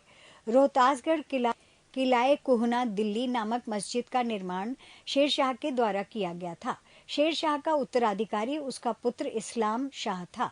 शेरशाह ने भूमि की माप के लिए 32 अंक वाला सिकंदरी गज एवं सन की डंडी का प्रयोग किया। शेरशाह ने 178 ग्रेन चांदी का रुपया एवं 380 ग्रेन तांबे के दाम चलवाया। शेरशाह ने रोहतासगढ़ के दुर्ग एवं कन्नौज के स्थान पर शेरसूर नामक नगर बसाया। शेरशाह के समय पैदावार का लगभग 1/3 भाग सरकार लगान के रूप में वसूल करती थी। कबूलियत एवं पट्टा प्रथा की शुरुआत शेरशाह ने की। शेरशाह ने 1541 ईस्वी में पाटलिपुत्र को पटना के नाम से पुनः स्थापित किया। शेरशाह ने ग्रैंड ट्रंक रोड की मरम्मत करवाई। मलिक मोहम्मद जायसी शेरशाह के समकालीन थे। डाक प्रथा का प्रचलन शेरशाह के द्वारा किया गया। अकबर ब्रैकेट में 1542 टू 1605 ईस्वी। सम्राट अकबर का जन्म 15 अक्टूबर 1542 ईस्वी में हमीदा बानो बेगम के गर्भ से अमरकोट के राणा वीर साल के महल में हुआ। अकबर का राज्याभिषेक 14 फरवरी 1556 ईस्वी को पंजाब के कलानौर नामक स्थान पर हुआ। अकबर का शिक्षक अब्दुल लतीफ ईरानी विद्वान था। वह जलालुद्दीन मोहम्मद अकबर बादशाही गाजी की उपाधि से राज सिंहासन पर बैठा। बैरम खां 1556 से 1560 ईस्वी तक अकबर का संरक्षण रहा। पानीपत की दूसरी लड़ाई 5 नवंबर 1556 ईस्वी को अकबर और हेमू के बीच में हुई थी। मक्का की तीर्थ यात्रा के दौरान पाटन नामक स्थान पर मुबारक खां नामक युवक ने बैरम खां की हत्या कर दी थी। मई 1562 ईस्वी में अकबर ने हरम दल से अपने को पूर्णतः मुक्त कर लिया। हल्दी घाटी का युद्ध 18 जून 1576 ईस्वी को मेवाड़ के शासक महाराणा प्रताप एवं अकबर के बीच हुआ। इस युद्ध में अकबर विजय हुआ। इस युद्ध में मुगल सेना का नेतृत्व मान सिंह एवं आसफ खां ने किया था। पेज 51। अकबर का सेनापति मान सिंह था। महाराणा प्रताप की मृत्यु 57 वर्ष की उम्र में 19 फरवरी 1997 ईस्वी में हो गई। गुजरात विजय के दौरान अकबर सर्वप्रथम पुर्तगालियों से मिला और यहीं उसने सर्वप्रथम समुद्र को देखा। अकबर द्वारा जीते गए प्रदेश ये बॉक्स में दिए गए हैं और बॉक्स में 6 कॉलम बने हुए। एक में सीरियल नंबर, दूसरे में प्रदेश, तीसरे में शासक, चौथे में वर्ष, पांचवें में मुगल सेनापति। सीरियल नंबर 1 प्रदेश मालवा, शासक बाज बहादुर, वर्ष 1561, मुगल सेनापति आदम खां पीर मोहम्मद। 2 चुनार, अफगानों का शासन, 1562, अब्दुल्ला खान। 3 गोंडवाना, वीर नारायण एवं दुर्गावती, 1564, आसफ खां स्वयं अधीनता। 4 आमेर, भारमल, 1562 स्वीकार किया। 5 मेड़ता, जयमल, 1562 सरफुद्दीन। 6 मेवाड़, उदय सिंह एवं राणा प्रताप, 1568 स्वयं अकबर, राणा प्रताप 1576, मान सिंह एवं आसफ खां। 7 रणथंभौर, सुरजनहाड़ा, 1569 भगवान दास एवं अकबर। 8 कालिंजर, रामचंद्र, 1569 मजनू खां काकशाह। 9 मारवाड़ा, राव चंद्रसेन, 1570 स्वेच्छा से अधीनता स्वीकारी। 10 जैसलमेर, रावल हरिराय, 1570 स्वेच्छा से अधीनता स्वीकारी। 11 बीकानेर, कल्याणमल, 1570 स्वेच्छा से अधीनता स्वीकारी। 12 गुजरात, मुजफ्फर खां 3, 1571 खाने आजम सम्राट अकबर। 13 बिहार एवं बंगाल, दाऊद खां, 1574 to 76 मुनीम खां खानखाना। 14 काबुल, हकीम मिर्जा, 1581 मान सिंह एवं अकबर। 15 कश्मीर, यूसुफ याकूब खां, 1586 भगवान दास एवं कासिम खां। 16 सिंध, जानी बेग, 1591 अब्दुल रहीम खानखाना। 17 उड़ीसा निसार खान 1590-91 मानसिंह। 18 बलूचिस्तान पन्नी अफगान 1595 मीर मासूम। 19 कंधार मुजफ्फर हुसैन 1595 शाह बेग। दूसरे बॉक्स में है दक्षिण भारत। 1 खानदेश अली खां 1591 स्वेच्छा से अधीनता स्वीकारी। 2 दौलताबाद चांद बीवी 1599 मुराद अब्दुल रहीम खान खाना अबुल फजल अकबर। 3 अहमदनगर बहादुर शाह चांद बीवी 1600। 4 असीरगढ़ मीरन बहादुर 1601 अकबर या अकबर का अंतिम अभियान था। दीन-ए इलाही धर्म का प्रधान पुरोहित अकबर था। दीन-ए इलाही धर्म स्वीकार करने वाला प्रथम एवं अंतिम हिंदू शासक बीरबल था। अकबर ने जैन धर्म के जैनाचार्य हरिविजय सूरी को जगत गुरु की उपाधि प्रदान की थी। राजस्व प्राप्ति की जब्ती प्रणाली अकबर के शासनकाल में प्रचलित थी। अकबर के दीवान राजा टोडरमल ने 1580 ईस्वी में 10 साल बंदोबस्त व्यवस्था लागू की। अकबर के दरबार का प्रसिद्ध संगीतकार तानसेन था। अकबर के दरबार के प्रसिद्ध चित्रकार अबुस समद था। पेज 52। दसवंत एवं बसावन अकबर के राजा के चित्रकार थे। अकबर के शासनकाल के प्रमुख गायक तानसेन, बाज बहादुर तथा बाबा रामदास एवं बैजू बावरा थे। अकबर के कुछ महत्वपूर्ण कार्य ये बॉक्स में दिए गए हैं। पहले बॉक्स में है कार्य, फिर वर्ष, कार्य, फिर वर्ष। दास प्रथा का अंत 1562, इबादत खाने की स्थापना 1575, अकबर की हरम दल से मुक्ति 1562, तीर्थ यात्रा कर समाप्त 1563, जजिया कर समाप्त 1564, फतेहपुर सीकरी की स्थापना एवं राजधानी का आगरा से फतेहपुर सीकरी स्थानांतरण 1571, इबादत खाने की स्थापना 1575, इबादत खाने में सभी धर्मों के लोगों के प्रवेश की अनुमति 1578, मजहर की घोषणा 1579, दीन-ए इलाही की स्थापना 1582, इलाही संवत की शुरुआत 1583, राजधानी लाहौर स्थानांतरित 1585। अकबर की शासन प्रणाली की प्रमुख विशेषता मनसबदारी प्रथा थी। अकबर के समकालीन प्रसिद्ध सूफी संत शेख सलीम चिश्ती थे। अकबर को सिकंदराबाद के निकट दफनाया गया। स्थापत्य कला के क्षेत्र में अकबर की महत्वपूर्ण कृतियां हैं। दिल्ली में हुमायूं का मकबरा, आगरा का लाल किला, फतेहपुर सीकरी में शाही महल, दीवाने खास, पंचमहल, बुलंद दरवाजा, जोधा भाई का महल, इबादत खाना, इलाहाबाद का किला और लाहौर का किला। अकबर के दरबार को सुशोभित करने वाले 9 रत्न इस प्रकार थे: 1 बीरबल, 2 अबुल फजल, 3 टोडरमल, 4 भगवान दास, 5 तानसेन, 6 मानसिंह, 7 अब्दुल रहीम खान खाना, 8 मुल्ला दो प्याजा, 9 हकीम हुकाम। अबुल फजल का बड़ा भाई फैजी अकबर के दरबार में राजकवि के पद पर आसीन था। अबुल फजल ने अकबर नामा ग्रंथ की रचना की। वह दीन-ए इलाही धर्म का कट्टर समर्थक था। बीरबल के बचपन का नाम महेश दास था। संगीत सम्राट तानसेन का जन्म ग्वालियर में हुआ था। इनकी प्रमुख कृतियां थी मियाँ की टोड़ी, मियाँ की मल्हार, मियाँ का सारंग आदि। कंठाभरण वाणी विलास की उपाधि अकबर ने तानसेन को दी थी। अकबर ने भगवान दास, आमेर के राजा भारमल के पुत्र, को अमीर उला उमरा की उपाधि दी। यूसुफ जाइयों के विद्रोह को दबाने के दौरान बीरबल की हत्या हो गई।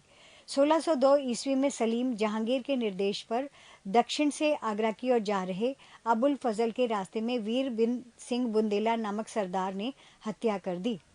मुगल सम्राट अकबर ने अनुवाद विभाग की स्थापना की। मुगलों की राजकीय भाषा फारसी थी। महाभारत का फारसी भाषा में रज़्म नामा नाम से अनुवाद बदायूनी नकीब खां एवं अब्दुल कादिर ने किया। पंचतंत्र का फारसी भाषा में अनुवाद अबुल फजल ने अनवर ए सादात नाम से तथा मौलाना हुसैन फैज ने यार ए दानिश नाम से किया। अकबर के काल को हिंदी भाषा का स्वर्णकाल कहा जाता है। अकबर ने बीरबल को कविप्रिय एवं नरहरि को महापात्र की उपाधि प्रदान करी।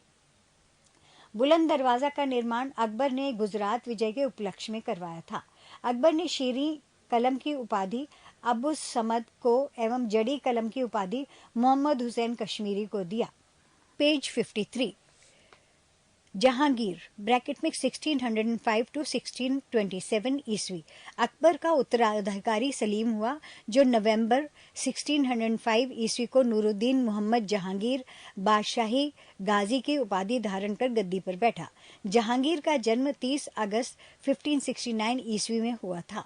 अकबर ने अपने पुत्र का नाम सलीम सूफी संत शेख सलीम चिश्ती के नाम पर रखा। जहांगीर को न्याय की जंजीर के नाम से याद किया जाता है। यह जंजीर सोने की बनी थी, जो आगरे के किले के शाह बुर्ज एवं यमुना तट पर स्थित पत्थर के खंबे में लगवाई हुई थी।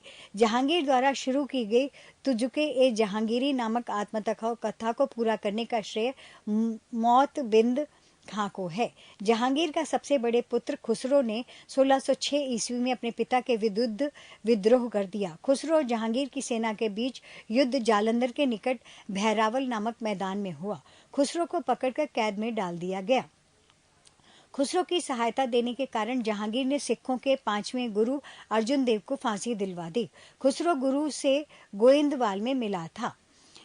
अहमदनगर के वजीर मलिक अंबर के विरुद्ध सफलता से खुश होकर जहांगीर ने खुर्रम को शाहजहां की उपाधि प्रदान की। 1622 ईस्वी में कंधार मुगलों के हाथ से निकल गया। शाह अब्बास ने इस अधिकार का कर लिया। नूरजहां ईरान निवासी मिर्जा गयाज बेग की पुत्री नूरजहां का वास्तविक नाम मेहरुन्निसा था। 1594 ईस्वी में नूरजहां का विवाह अली कुली बेग से संपन्न हुआ। जहांगीर ने एक शेर मारने के कारण अली कुली बेग को शेर अफगान की उपाधि दी। 1607 ईस्वी में शेर अफगान की मृत्यु के बाद मेहरुन्निसा अकबर की विधवा सलीमा बेगम की सेवा में नियुक्त हुई। सर्वप्रथम जहांगीर ने नवरोज त्योहार के अवसर पर मेहरुन्निसा को देखा और उसके सौंदर्य पर मुग्ध होकर जहांगीर ने मई 1611 में उसे विवाह कर लिया। विवाह के पश्चात जहांगीर ने उसे नूर महल एवं नूरजहां की उपाधि प्रदान की। जहांगीर ने गियास बेग को शाही दीवान बनाया एवं इतमाद उल दौला की उपाधि दी।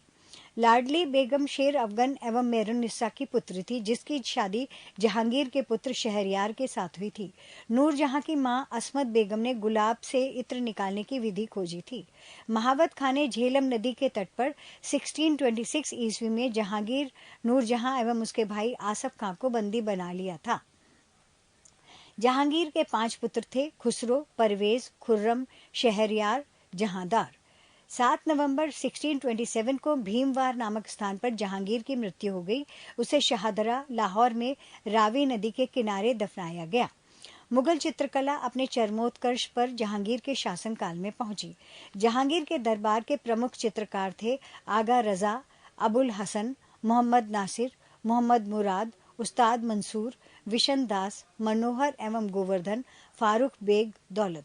जहांगीर ने आगा रजा का नेतृत्व में आगरा में एक चित्रणशाला की स्थापना की।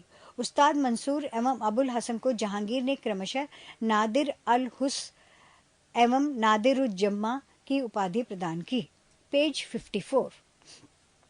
जहांगीर ने अपनी आत्मकथा में लिखा है कि कोई भी चित्र, चाहे वह किसी मृतक व्यक्ति या जीवित व्यक्ति द्वारा बनाया गया हो, मैं देखते ही तुरंत बता सकता हूं कि यह किस चित्रकार की कृति है। यदि किसी चेहरे पर आंख किसी एक चित्रकार ने, भौं किसी और ने बनाई हो, तो भी मैं जान लेता हूं कि आंख किसने और भौं किसने बनाई है। जहांगीर के समय को चित्रकला का स्वर्णकाल कहा जाता है। इतमाद उद दौला का मकबरा 1626 ईस्वी में नूरजहां बेगम ने बनवाया। मुगल कालीन वास्तुकला के अंतर्गत निर्मित यह प्रथम ऐसी इमारत है जो पूर्ण रूप से बेदाग सफेद संगमरमर से निर्मित है। सर्वप्रथम इसी इमारत में पितृदुरा नामक जड़ाऊ काम किया गया था। अशोक के कौशाम्बी स्तंभ वर्तमान में प्रयाग पर समुद्रगुप्त की प्रयाग प्रशस्ति तथा जहांगीर का लेख उत्कीर्ण है। जहांगीर के मकबरा का निर्माण नूरजहां ने करवाया था। जहांगीर के शासनकाल में captain Hawkins, sir Thomas Roe, William Finch एवं एडवर्ड टेरी जैसे यूरोपीय यात्री आए थे। शाहजहां ब्रैकेट में 1627 टू 1657 ईस्वी। जहांगीर के बाद सिंहासन पर शाहजहां बैठा। जोधपुर के शासक मोटा राजा उदय सिंह की पुत्री जगत गोसाई के गर्भ से 5 जनवरी 1592 ईस्वी को खुर्रम ब्रैकेट में शाहजहां का जन्म लाहौर में हुआ था। 1612 ईस्वी में खुर्रम का विवाह आसफ खां की पुत्री अर्जुमंद बानो बेगम से हुआ, जिसे शाहजहां ने मलिकाए जमानी की उपाधि प्रदान की। 1631 ईस्वी में प्रसव पीड़ा के कारण उसकी मृत्यु हो गई। 14 फरवरी 1628 ईस्वी को शाहजहां आगरे में अबुल मुजफ्फर शहाबुद्दीन मोहम्मद साहिब किरण ए सानी की उपाधि प्राप्त कर सिंहासन पर बैठा। शाहजहां ने आसफ खां को वजीर पद प्रदान किया। इसने महावत खां को खान खाना की उपाधि प्रदान की। इसने नूरजहां को 2 लाख रुपए प्रतिवर्ष की पेंशन देकर लाहौर जाने दिया, जहां 1645 ईस्वी में उसकी मृत्यु हो गई। अपनी बेगम मुमताज महल की याद में शाहजहां ने ताजमहल का निर्माण आगरे में उसकी कब्र के ऊपर करवाया। ताजमहल का निर्माण करने वाला मुख्य स्थापत्य कलाकार उस्ताद अहमद लाहौरी था। मयूर सिंहासन का निर्माण शाहजहां ने करवाया था। इसका मुख्य कलाकार बे बादल खां था। शाहजहां के शासनकाल को स्थापत्य कला का स्वर्ण युग कहा जाता है। शाहजहां द्वारा बनवाई गई प्रमुख इमारतें हैं दिल्ली का लाल किला, दीवाने आम, दीवाने खास, दिल्ली जामा मस्जिद, आगरा मोती मस्जिद, ताजमहल आदि।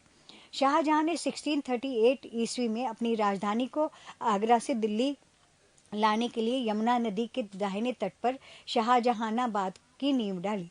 आगरे के जामा मस्जिद का निर्माण शाहजहां की पुत्री जहांआरा ने करवाया। शाहजहां के दरबार के प्रमुख चित्रकार मोहम्मद फकीर एवं मीर हासिम थे। शाहजहां ने संगीतज्ञ लाल खां को गुण समंदर की उपाधि दी थी। शाहजहां के पुत्रों में दारा शिकोह सर्वाधिक विद्वान था। उसने भगवद गीता, योग वशिष्ठ, उपनिषद एवं रामायण का अनुवाद फारसी में करवाया। इसने सर ए अकबर ब्रैकेट में महान रहस्य नाम से उपनिषदों का अनुवाद करवाया था। शाहजहां ने दिल्ली में एक कॉलेज का निर्माण एवं दारुल बका नामक कॉलेज की मरम्मत करवाई। 55 शाहजहां के पुत्रों के बीच उत्तराधिकार का युद्ध 1657 ईस्वी में शुरू हुआ। 18 जून 1658 ईस्वी को औरंगजेब ने शाहजहां को बंदी बना लिया। 25 अप्रैल 1658 ईस्वी में दारा एवं औरंगजेब के बीच धर्मट का युद्ध हुआ। इस युद्ध में दारा की पराजय हुई। सामूगढ़ का युद्ध 8 जून 1658 ईस्वी को दारा एवं औरंगजेब के बीच हुआ। इस युद्ध में भी दारा की हार हुई। उत्तराधिकार का अंतिम युद्ध देवराई की घाटी में 12 से 14 अप्रैल 1659 ईस्वी को हुआ। इस युद्ध में दारा को पराजित होने पर उसे इस्लाम धर्म की अवहेलना करने के अपराध में 30 अगस्त 1659 ईस्वी को हत्या कर दी गई। शाह बुलंद Iqbal, king of Lofty Fortune के रूप में दारा शिकोह जाना जाता है। आगरे के किले में अपने कैदी जीवन की 8वें वर्ष पर अर्थात 31 जनवरी 1666 ईस्वी को 74 वर्ष की आयु में शाहजहां की मृत्यु हो गई। औरंगजेब ब्रैकेट में 1658 टू 1707 ईस्वी। औरंगजेब का जन्म 3 नवंबर 1618 ईस्वी को उज्जैन के दोहाद नामक स्थान पर हुआ था। औरंगजेब के बचपन का अधिकांश समय नूरजहां के पास बीता। 18 मई 1637 ईस्वी को फारस की राजघराने की दिलरास बानो बेगम के साथ औरंगजेब का निकाह हुआ। आगरा पर कब्जा कर जल्दबाजी में औरंगजेब ने अपना राज्याभिषेक अबुल मुजफ्फर मुहिद्दीन मुजफ्फर औरंगजेब बहादुर आलमगीर की उपाधि से 31 जुलाई 1658 को करवाया। देवराई के युद्ध में सफल होने के बाद 15 मई 1659 ईस्वी को औरंगजेब ने दिल्ली में प्रवेश किया और शाहजहां के शानदार महल में जून 1659 ईस्वी को दूसरी बार राज्याभिषेक करवाया। औरंगजेब के गुरु थे मीर मोहम्मद हकीम। औरंगजेब सुन्नी धर्म को मानता था। उसे जिंदा पीर कहा जाता था। इस्लाम नहीं स्वीकार करने के कारण सिखों के 9वें गुरु तेग बहादुर की हत्या औरंगजेब ने करवा दी थी। जय सिंह एवं शिवाजी के वीर पुरंदर की संधि 22 जून 1665 ईस्वी को संपन्न हुई। 22 मई 1666 ईस्वी को आगरे के किले के दीवाने आम में औरंगजेब के समक्ष शिवाजी उपस्थित हुए। यहाँ शिवाजी को कैद कर जयपुर भवन में रखा गया। औरंगजेब ने 1679 ईस्वी में जजिया कर को पुनः लागू किया। औरंगजेब ने बीबी का मकबरा का निर्माण 1679 ईस्वी में औरंगाबाद महाराष्ट्र में करवाया। 1686 ईस्वी में बीजापुर एवं 1697 में गोलकुंडा को औरंगजेब ने मुगल साम्राज्य में मिला लिया। मदन्ना एवं अकन्ना नामक ब्राह्मणों का संबंध गोलकुंडा के शासक अबुल हसन से था। औरंगजेब के समय हुए जाट विद्रोह का नेतृत्व गोकुला एवं राजा राम ने किया था। भरतपुर राजवंश की नींव औरंगजेब के शासनकाल में जाट नेता एवं राजा राम के भतीजा चूड़ामन ने डाली।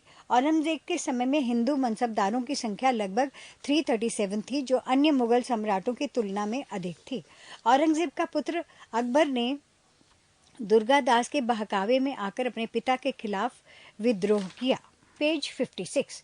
औरंगजेब ने कुरान को अपने शासन का आधार बनाया। इसने सिक्के पर कलमा खुदवाना, नवरोज का त्योहार मनाना, भांग की खेती करना, गाना बजाना, झरोखा दर्शन, तुलादान प्रथम आदि पर प्रतिबंध लगा दिया। औरंगजेब ने 1699 ईस्वी में हिंदू मंदिरों को तोड़ने का आदेश दिया। औरंगजेब की मृत्यु 4 मार्च 1707 ईस्वी को हुई। इसे दौलताबाद में स्थित फकीर बुरहानुद्दीन की कब्र के अहाते में दफना दिया गया। औरंगजेब के समय में सूबों की संख्या 20 थी। औरंगजेब दारुल हर्ब, काफिरों का देश, को दारुल इस्लाम, इस्लाम का देश में परिवर्तित करने को अपना महत्वपूर्ण लक्ष्य मानता था। 34 मुगल शासन व्यवस्था। मंत्रिपरिषद को विजारत कहा जाता था। बाबर के शासनकाल में वजीर पद काफी महत्वपूर्ण था। सम्राट के बाद शासन के कार्यों को संचालित करने वाला सबसे महत्वपूर्ण अधिकारी वकील था, जिसके कर्तव्यों को अकबर ने दीवान, मीर बख्शी, सद्र, उस सद्र एवं मीर समन में विभाजित कर दिया। औरंगजेब के समय में असद खान ने सर्वाधिक 31 वर्षों तक दीवान के पद पर कार्य किया। मीर बख्शी द्वारा सरखत नाम के पत्र पर हस्ताक्षर के बाद ही सेना को हर महीने वेतन मिल पाता था। जब कभी सद्र न्याय विभाग के प्रमुख का कार्य करता था, तब उसे काजी कहा जाता था। लगान ही भूमि अथवा मदद ए माश का निरीक्षण सद्र करता था। सम्राट के घरेलू विभागों का प्रधान मीर समान कहलाता था। सूचना एवं गुप्तचर विभाग का प्रधान दरोगा ए डाक चौकी कहलाता था। शरीयत के प्रतिकूल कार्य करने वालों को रोकना, आम जनता के दुष्चरित्रता से बचाने का कार्य मुहतसिब नामक अधिकारी करता था। प्रशासन की दृष्टि से मुगल साम्राज्य का बंटवारा सूबों में, सूबों का सरकार में, सरकार का परगना या महाल में, महाल का जिला या दस्तूर में और दस्तूर ग्राम में बटे थे। प्रशासन की सबसे छोटी इकाई ग्राम थी, जिसे मावदा या दीह कहते थे। मावदा के अंतर्गत छोटी छोटी बस्तियों को नागला कहा जाता था। शाहजहां के शासनकाल में सरगना एवं परगना के मध्य चकला नाम की एक नई इकाई की स्थापना की गई थी। मुगल कार्य के प्रमुख अधिकारी एवं कार्य: सूबेदार, प्रांतों में शांति स्थापित करना (ब्रैकेट में प्रांत कार्यकारिणी का प्रधान); दीवान, प्रांतीय राजस्व का प्रधान (बीच से ब्रैकेट में सीधे शाही दीवान के प्रति जवाबदेह); बख्शी, प्रांतीय सैन्य प्रधान; फौजदार, जिले का प्रधान फौजी अधिकारी; आमिल या अमलगुजार, जिले का प्रमुख राजस्व अधिकारी; कोतवाल, नगर प्रधान; शिकदार, परगने का प्रमुख अधिकारी; आमिल, ग्राम के कृषकों से प्रत्यक्ष संबंध बनाना एवं लगान निर्धारित करना। पेज 57। भूमि कर के विभाजन के आधार पर मुगल साम्राज्य की समस्त भूमि 3 वर्गों में विभाजित थी। 1. खालसा भूमि, प्रत्यक्ष रूप से बादशाह के नियंत्रण में। 2. जागीर भूमि, तनख्वाह के बदले दी जाने वाली भूमि। 3. सयूरगल या मदद ए माश, अनुदान में दी गई लगानहीन भूमि। इसे मिल्क भी कहा जाता था।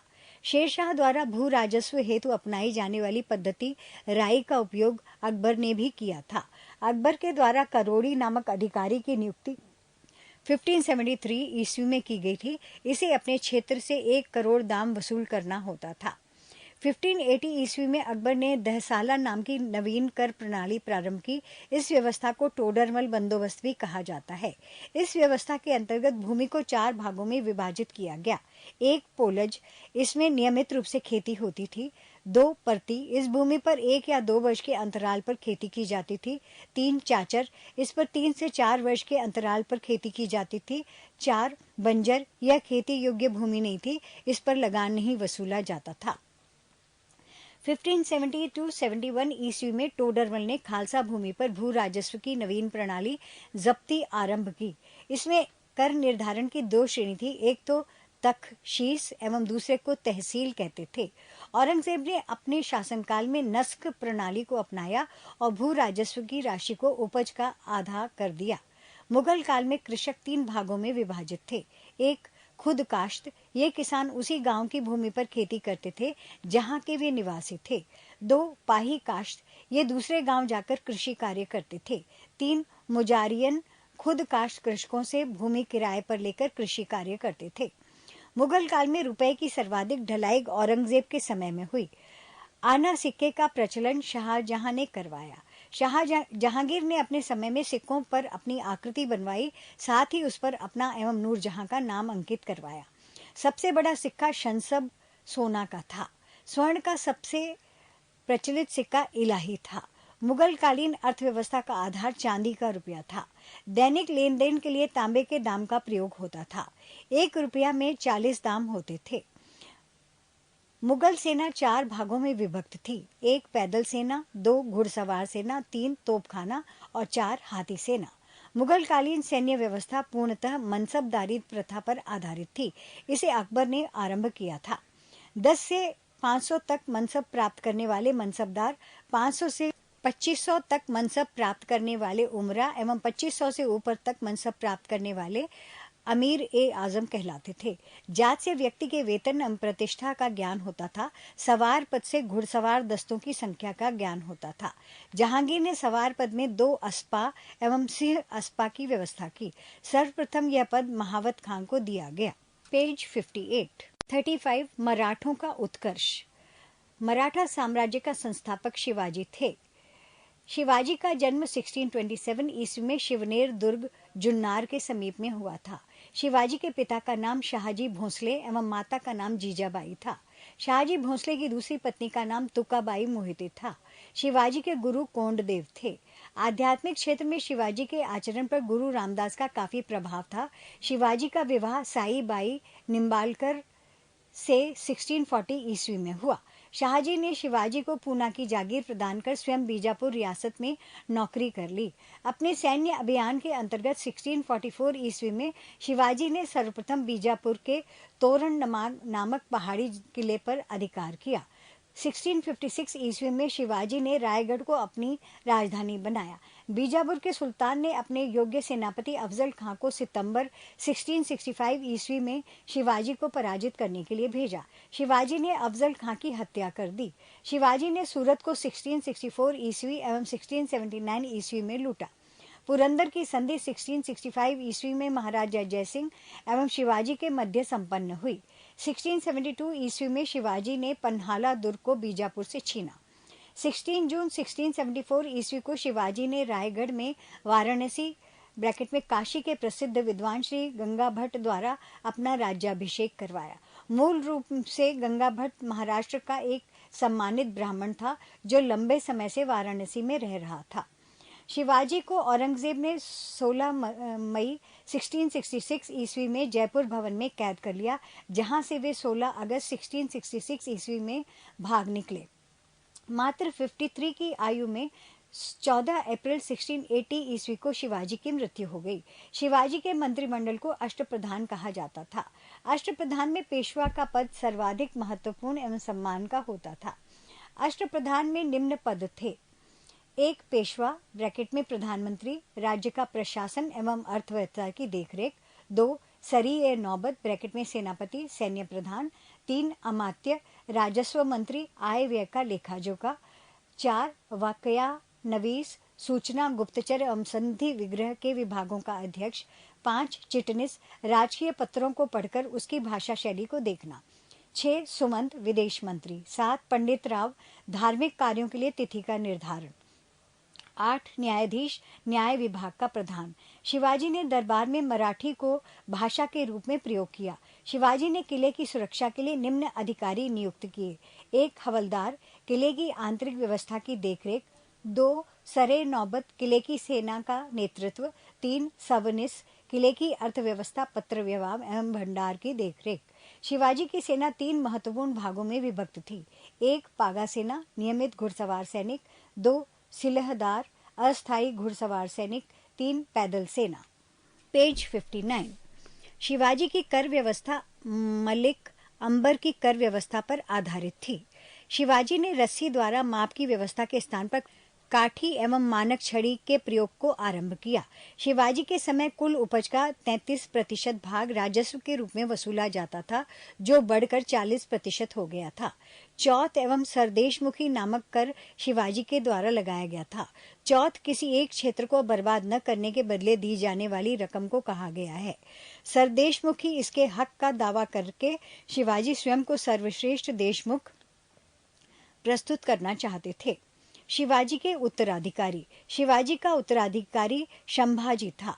संभाजी ने उज्जैन के हिंदी एवं संस्कृत के प्रकांड पंडित कवि कलश को अपना सलाहकार नियुक्त किया। 21 मार्च 1689 ईस्वी को मुगल सेनापति मखर्रब खां ने संगमेश्वर में छिपे हुए संभाजी एवं कवि कलश को गिरफ्तार कर लिया और उनकी हत्या कर दी। संभाजी के बाद 1689 ईस्वी में राजा राम को नए छत्रपति के रूप में राज्याभिषेक किया गया। राजा राम ने अपनी दूसरी राजधानी सतारा को बनाया। राजा राम मुगलों से संघर्ष करता हुआ 1700 ईस्वी में मारा गया। राजा राम की मृत्यु के बाद उसकी विधवा पत्नी ताराबाई अपने 4 वर्षीय पुत्र शिवाजी II का राज्याभिषेक करवाकर मराठा साम्राज्य की वास्तविक संरक्षिका बन गई। 1707 ईस्वी में औरंगजेब की मृत्यु के बाद संभाजी के पुत्र साहू, जो औरंगजेब के कब्जे में था, वापस महाराष्ट्र आया। साहू एवं ताराबाई के बीच 1707 ईस्वी में खेड़ा का युद्ध हुआ, जिसमें साहू विजयी हुआ। साहू ने 22 जनवरी 1708 ईस्वी को सतारा में अपना राज्याभिषेक करवाया। साहू के नेतृत्व में नवीन मराठा साम्राज्यवाद के प्रवर्तक पेशवा लोग थे, जो साहू के पैतृक प्रधानमंत्री थे। पेशवा पद पहले पेशवा के साथ ही वंशानुगत हो गया था। 1713 ईस्वी में साहू ने बालाजी विश्वनाथ को पेशवा बनाया। उनकी मृत्यु 1720 ईस्वी में हुई। इसके बाद पेशवा बाजीराव प्रथम हुए। पेशवा बाजीराव प्रथम ने मुगल साम्राज्य की कमजोर हो रही स्थिति का फायदा उठाने के लिए साहू को उत्साहित करते हुए कहा कि आओ हम इस पुराने वृक्ष के खोखले तने पर प्रहार करें, शाखाएं तो स्वयं गिर जाएंगी। हमारे प्रयत्नों से मराठा पताका कृष्णा नदी से अटक तक फहराने लगी। उत्तर में साहू ने कहा, निश्चित रूप से ही आप इसे हिमालय के पार गाड़ देंगे। निसंदेह आप योग्य पिता के योग्य पुत्र हैं। पालखेड़ा का युद्ध 7 मार्च 1728 ईस्वी में बाजीराव प्रथम एवं निजामुल मुल्क के बीच हुआ, जिसमें निजाम की हार हुई। निजाम के साथ मुंशी शिवगांव की संधि हुई। दिल्ली पर आक्रमण करने वाला प्रथम पेशवा बाजीराव प्रथम था, जिसने 29 मार्च 1737 ईस्वी को दिल्ली पर धावा बोला था। उस समय मुगल बादशाह मोहम्मद शाह दिल्ली छोड़ने के लिए तैयार हो गया था। बाजीराव प्रथम मस्तानी नामक महिला से संबंध होने के कारण चर्चित रहा था। 1740 ईस्वी में बाजीराव प्रथम की मृत्यु हो गई। बाजीराव प्रथम की मृत्यु के बाद बालाजी बाजीराव 1740 ईस्वी में पेशवा बना। 1750 ईस्वी में संगोला संधि के बाद पेशवा के हाथ में सारे अधिकार सुरक्षित हो गए। बालाजी बाजीराव को नाना साहब के नाम से भी जाना जाता था। पेज 60। झलकी की संधि हैदराबाद के निजाम एवं बालाजी बाजीराव के मध्य हुई। बालाजी बाजीराव के समय में ही पानीपत का तृतीय युद्ध ब्रैकेट में 14 जनवरी 1761 ईस्वी हुआ, जिसमें मराठों की हार हुई।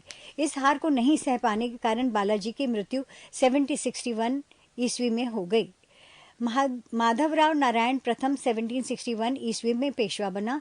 इसने मराठों की खोई हुई प्रतिष्ठा को पुनः प्राप्त करने का प्रयास किया। माधवराव ने ईस्ट इंडिया कंपनी की पेंशन पर रह रहे मुगल बादशाह शाह आलम II को पुनः दिल्ली की गद्दी पर बैठाया। मुगल बादशाह अब मराठों का पेंशन भोगी बन गया। पेशवा नारायण राव ब्रैकेट में 1772 से 73 की हत्या कर उसने राजा रघुनाथ राव के द्वारा कर दी गई। पेशवा माधवराव नारायण II की अल्पायु के कारण मराठा राज्य की देखरेख 12 भाई सभा नाम के 12 सदस्यों की एक परिषद करती थी। इस परिषद के 2 महत्वपूर्ण सदस्य थे महादजी सिंधिया एवं नाना फडणवीस। अंतिम पेशवा राघोबा का पुत्र बाजीराव II था, जो अंग्रेजों की सहायता से पेशवा बना था। मराठों के पतन में सर्वाधिक योगदान इसी का था। यह सहायक संधि स्वीकार करने वाला प्रथम मराठा सरदार था। प्रथम आंग्ल मराठा युद्ध 1775 to 82 ईस्वी तक चला। इसके बाद 1776 ईस्वी में पुरंदर की संधि हुई। इसके तहत कंपनी ने रघुनाथ राव के समर्थन को वापस लिया। द्वितीय आंग्ल मराठा युद्ध 1803 to 105 ईस्वी में हुआ। इसमें भोंसले नागपुर ने अंग्रेजों को चुनौती दी। इसके फलस्वरूप 7 सितंबर 1803 ईस्वी को देवगांव की संधि हुई।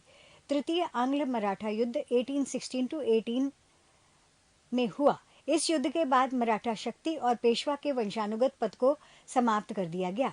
पेशवा बाजीराव II ने कोरेगांव एवं अष्टी के युद्ध में हारने के बाद फरवरी 1818 ईस्वी में मेलकम के सम्मुख आत्मसमर्पण कर दिया।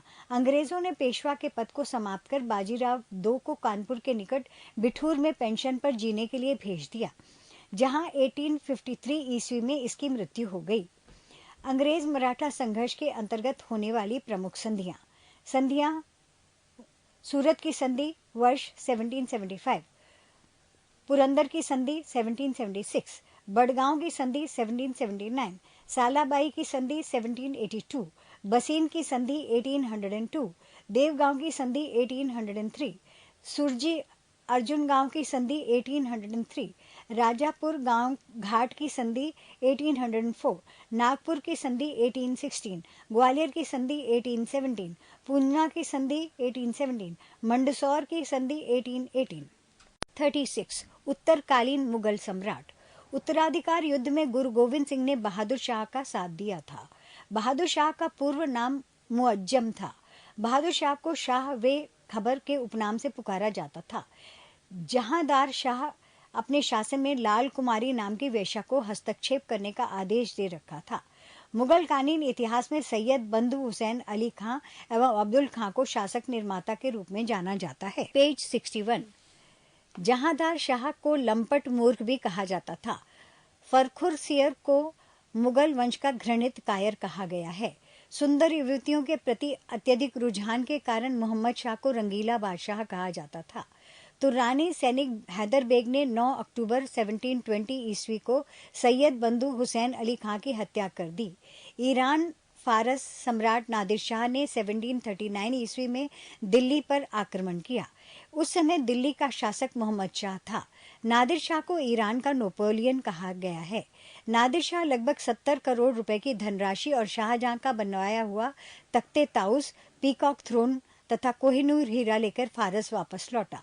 तख्ते ताउस मयूर सिंहासन पर बैठने वाला अंतिम मुगल शासक मोहम्मद शाह था। शाह आलम II अली गौहर के शासनकाल में 1803 ईस्वी में अंग्रेजों ने दिल्ली पर कब्जा कर लिया। पानीपत का तृतीय युद्ध 1761 ईस्वी में मराठा एवं अहमद शाह अब्दाली की सेना के बीच हुआ। इस युद्ध में मराठों की हार हुई थी। गुलाम कादिर खान ने 1806 ईस्वी को शाह आलम II की हत्या करवा दी। बहादुर शाह II जफर अंतिम मुगल सम्राट था। 1857 ईस्वी की क्रांति में भाग लेने के कारण अंग्रेजों द्वारा बहादुर शाह जफर को बंदी बना लिया गया एवं रंगून भेज दिया। अहमद शाह अब्दाली का वास्तविक नाम अहमद खां था। इसने 8 बार भारत पर आक्रमण किया।